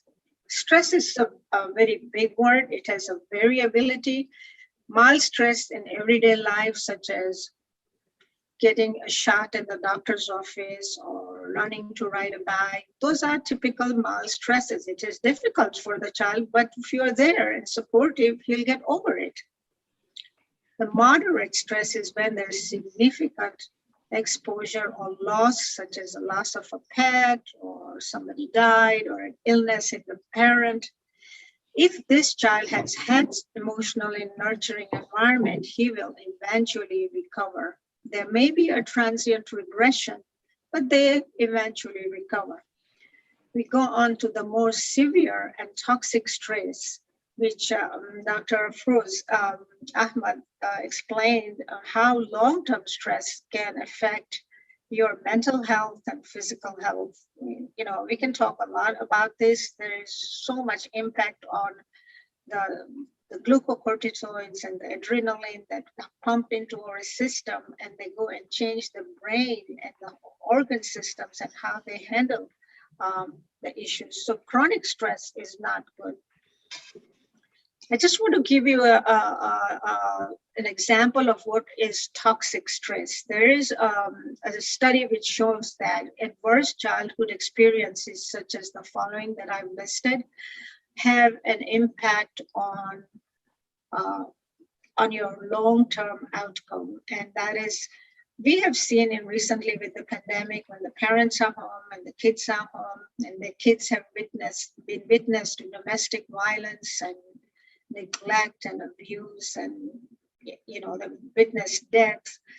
And this has led to an exacerbation of a lot of emotional difficulties in kids nowadays. I've seen a lot of kids just going through a rough time. They've been anxious. They've been having a little here and there difficulty with coping, and now there is an excessive exposure to stress. So emotional stress is, if there is mild stress, the kid will be looking okay, but you may see some sleep problems such as nightmares or grinding of teeth. Moderate stress would be anger and irritability in the child, sleep difficulties, academic problems, behavior problems.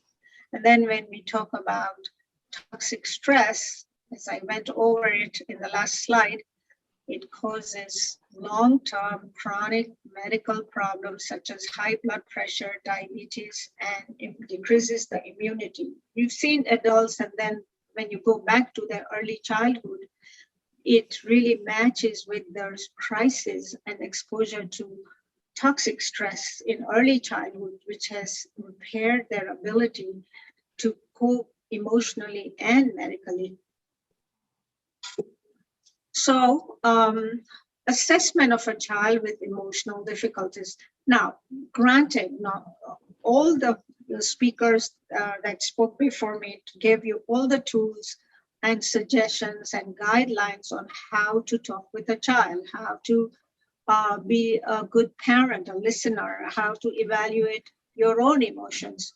But there are times where no matter what you do, it's not working and you are really stressed. Don't wait too long. I think it's important to look for help. And this help could be in the form of, talking to a psychologist or talking to your pediatrician. Assessment of a child with emotional difficulties, I believe that you have to look at the child as a whole.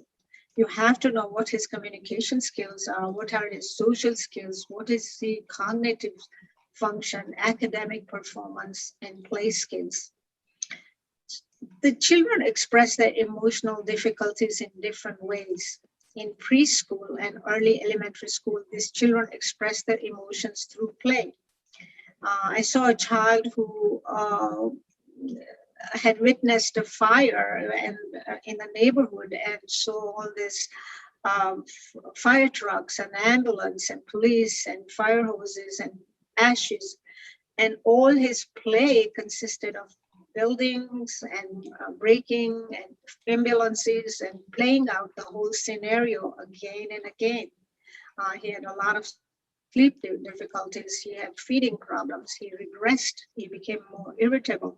So you know that through play, children can exhibit what they are struggling with.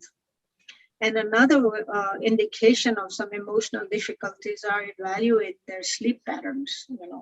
If they have a change in their pattern, if they have difficulty falling asleep or staying asleep or not being able to sleep by themselves, then you know there is something that's bothering them. And a simple conversation or being there when they need you helps them.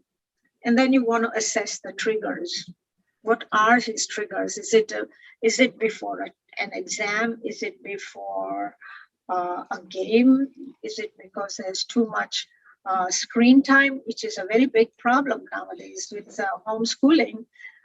It's difficult to keep them busy, and so the rest of the day they are doing video games. So when do you look for help? When emotional difficulties are persistent and cause low self-esteem, when your behavior management skills and your parenting skills are ineffective and you are overwhelmed, if your child's school performance is going down, if your child maintain friendships, if they have feeding problems, sleep problems, or the child's behavior interrupts the family dynamics. Other siblings are affected, parents are arguing with each other because of the child, you need to get help. And this could be just a transient problem, or it could be a sign of mental health. I just want to go through one of the most common mental health illness that I have seen increase in the recent months. Kids who have an anxious personality in the past with the COVID, with the deaths, with the exposures, have turned into much more severe fears and anxieties. Some of these kids have refused to come out of house. They do not want to return to school. So I just want to share what are the different types of anxiety disorders seen in children. There's a generalized anxiety disorders where the child is a worrier and he worries about everything. He keeps calling the parent. He has a lot of what if questions. What if you get into an accident? What if you die? What if I get COVID? You know, lots and lots of anxiety and generalized worries about the weather. Then you have a child with separation anxiety, child who has difficulty in transitioning and adapting and entering school, and then persistently comes Saturday, Sunday, it's fine. Monday morning is a big problem, doesn't want to go to school, refuses to attend school. If you have a child with separation anxiety who refuses school, never keep him home, because you are then boosting his desire to stay home and not separate, which is only going to increase his anxiety further. And you have children who have social anxiety, where they have increased fears of being in a group, or inability to talk to other people or interact. They like to play by themselves. Selective mutism is one of the anxiety disorders. It's often misdiagnosed because the child doesn't talk. He doesn't talk to the teacher, he doesn't talk to the peers, but when he comes home, he can tell his mother everything that happened and he knows the work. But he has difficulty in unwinding and sharing and interacting with other people. And that's also an anxiety disorder. We have children with specific phobia. They have panic disorder, less common, much less common. And then, PTSD, which is a result of toxic stress. These are children who have flashbacks, fears. They do not want to look at a picture of something that reminds them of a scene. They really deteriorate emotionally and have school failure, refusal to attend school, no relationships. And very common, though not often diagnosed, is the obsessive compulsive disorder. Children who need routine and who are very fixated in an orderly life. They want to wash hands frequently, or they want to touch the same thing on both sides equally. These are different characteristics and personalities that were there. You can see some of these children are very meticulous and cannot handle change, or they must do a thing in a certain way. There's a compulsive thought before the action. And these things can derail their progress. Emotional difficulties can affect all areas of function, both in the child's life and the family's life. So it is good to get an evaluation. Intervention, eliminate anxiety and enhance their coping skills. What makes a child more resilient or more vulnerable is how they were brought up in early childhood and how they develop their trust and sense of security. And when you have a vulnerable child and now he's going into an anxiety status or state where he is not able to cope, you have to do something. Early intervention is the best way, and younger kids do well with play therapy. I really believe in play therapy. I've seen kids become much more happier because they're able to unload their emotions. The cognitive behavior therapy is for children 8 and up who can talk and learn the skill of, mindfulness and learning what your thoughts are and how can you block your thoughts. And then we come to the more specific intervention like complementary and alternative medicine, the holistic medicine, medication. You would need a consultation with a specialist at this time, be it your pediatrician, be it a neurodevelopmental pediatrician, or sometimes a psychologist or psychotherapist. So I'm hoping that we are not, most of us are not in that, but we have to be aware if our children are exhibiting some signs. Stress is not avoidable. So you react and how the child reacts and also have the parent responses that can escalate or inhibit these anxieties. So MashaAllah. I know I was a little bit fast, but I just wanted to cover the issues that could be there when you have a difficult child. Awesome. And really very informative and really sums up all the issues we've been dealing with throughout this program. And we do have questions, but I'm just wondering if time will permit us now, because I know we're taking your time. You're all the way in Africa and it's pretty late for you. A quick question though, I think perhaps we could answer this one if you can help us out as a doctor, that someone is asking from Minnesota. And they're saying that I understand there's a certain age, I think 7 or 8, where everything for the most has been established for a child in terms of brain development, mental and health development. It's the window, I think, that Islam also places for the fitra to be well rooted. So they're asking, what if we lose that opportunity or window? Is all hope lost, or how can we change the tide? I think we as parents all over have lost a lot due to the pandemic. And I think I'm seeing what we may have lost in our children and others. Is there anything we can do to offset it or to catch up with it in terms of mental health and spiritual development? I'm just fearing the long-term effects, as there are so many unknowns, what effects it may really lead to down the road. So is this, the questioner is basically asking, is it too late to help our children? It's never too late.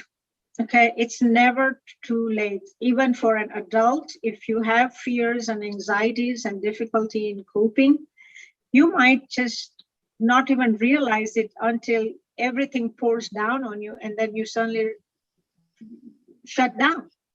And it's the same with children. Yes, neurologically, most of our skill development, like emotional development, resilience, the language, the motor skills, the problem solving skills have reached a peak.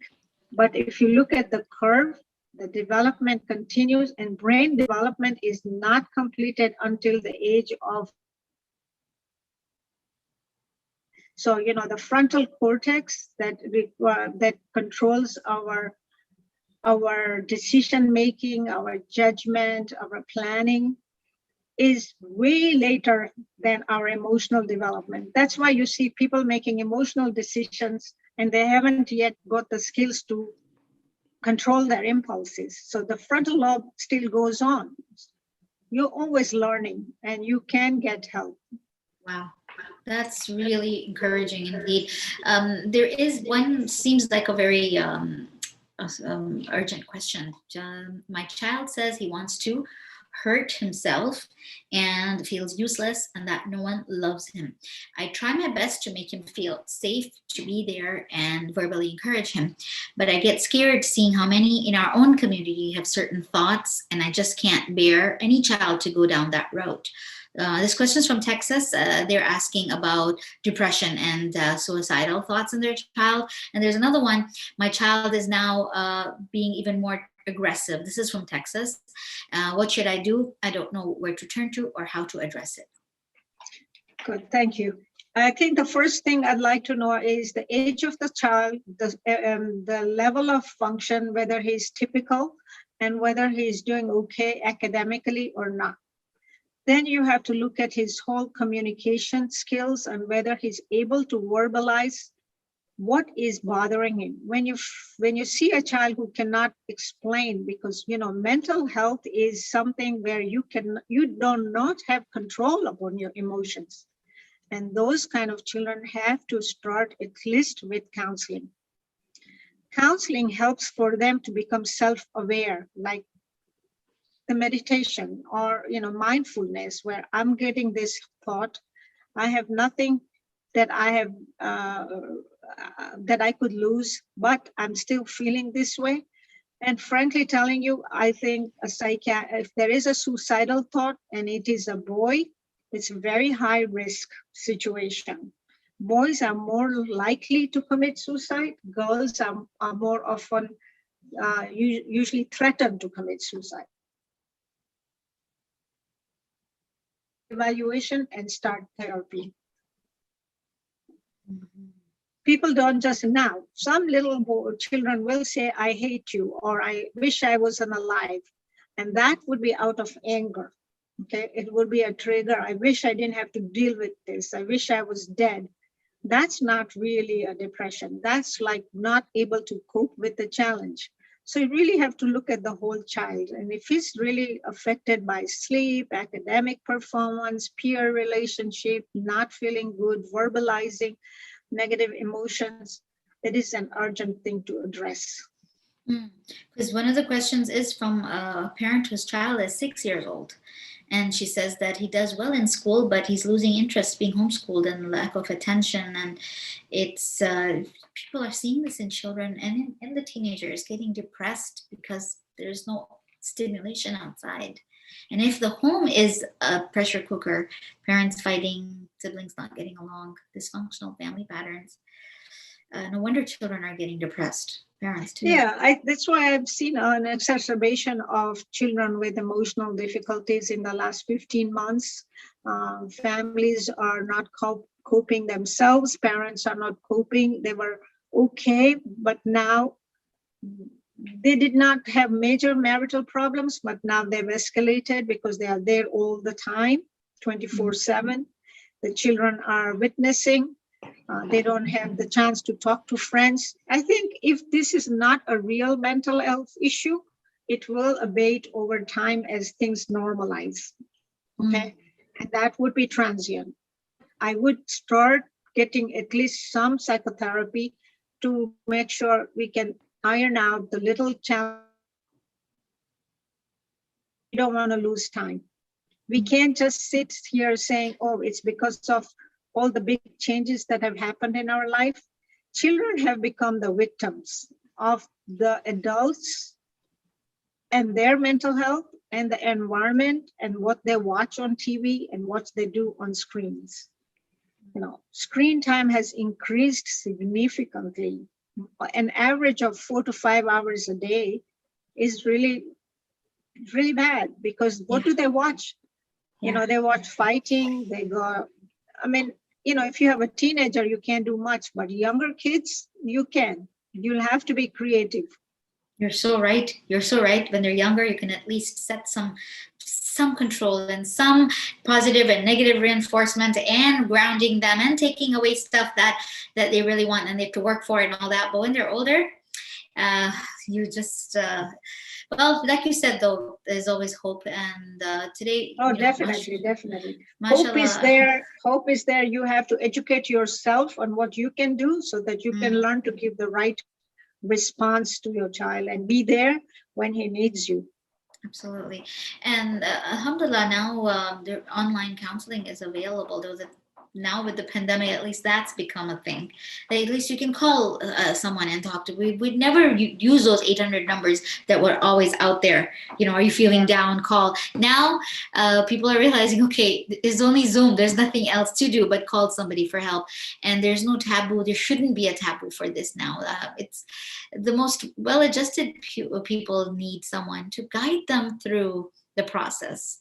Absolutely. Yeah, thank you so much, Dr. Ladek, for your really experienced and well-presented information here. You are a wealth of information, and we thank you for staying awake in Africa and being with us tonight. Even your background is stars, and and so it's like really dark out there. And getting here in North America, it's about 4:40, and it's a long weekend in Canada. And mashallah, you know, our viewers have stayed with us, and we have so many questions, but we're not going to go into the questions. We did do some, but alhamdulillah, next time we're gonna, maybe we should have a program just question answers when we have all these professionals who have so much to offer. And we ask that inshallah you join us next time, because we have learned so much from you today, and you've summed up many of the things that the others have talked about today. So it's a good way to end today.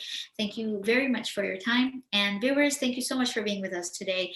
Your questions have shown us that you are really involved, interacting, and really interested in the topics that were covered by our distinguished speakers. And we thank you for that. Thank you for letting us know that you're with us and that you love this, and your positive comments and feedback makes us motivates us to keep doing programs like this. And Payami Aman, thank you so much for working so hard to bring us such amazing speakers from all over the world, always joining us. And we are very blessed indeed to have this. It's a conference indeed, and many other programs that will be coming in the future. And keep sending us your questions, your comments, your feedback, and inshallah we'll keep doing this until we keep giving hope to the parents out there that counseling is available and it's easily available. It must be taken, and there shouldn't be a stigma, and that it's never too late, and that all it takes is love and a great motivation to really make some change in our lives and to save our relationships.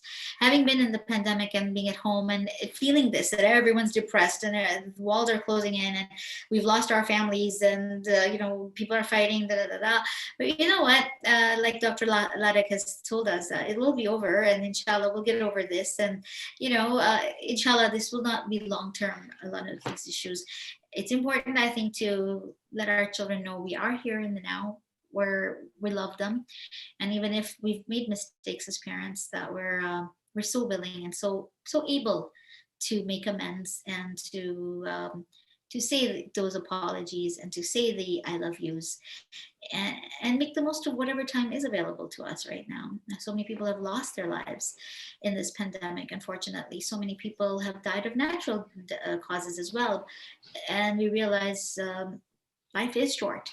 And if we have the here and now, like Dr. Afroza Ahmed told us about the here and now mindfulness, let's make the most of what we do have. And if we need help, then let's access that help. Let's not just say it's over and too bad and it's all lost. And despair is not an option. Allah has given us life and so many talented, educated people in our community and beyond who can help us bring our families together and train our children and motivate them to have a better life, inshallah. We ask the Rabbana atina fid dunya hasanatan wa fil akhirati hasanatan wa qina adhaban nar. We ask Allah give us good in this life and in the hereafter. And we thank Payami Aman as well as the other organizations who have helped Ahlul Bayt Media, who allowed us to have the program broadcast through their live stream. And thank you to all of you, and we look forward to your positive comments and constructive feedback. Thank you so much. I'm Zakra Shires Rafidallah from Toronto, Canada. I've been your host today, and inshallah, hope to see you very soon. Assalamu alaikum wa rahmatullahi wa barakatuh. Bismillahirrahmanirrahim. Assalamu alaikum. Allahumma salli ala Muhammad. Bismillahirrahmanirrahim. Wa a'udhu. Bismillahirrahmanirrahim. Allahumma kulli waliyaka مجدد بن الحسن صلواتك عليه وعلى آبائه في هذه الساعة في كل ساعة في يوم كل ساعة في كل ساعة في يوم في حافظ وقائد وناصر وكبير وعين حتى تصير الزكاة تغطيه فيها كلها. اللهم صل على محمد. نار حيدري look a helicopter. في امان الله. Jazakallah. Assalamu alaikum wa rahmatullahi wa barakatuh.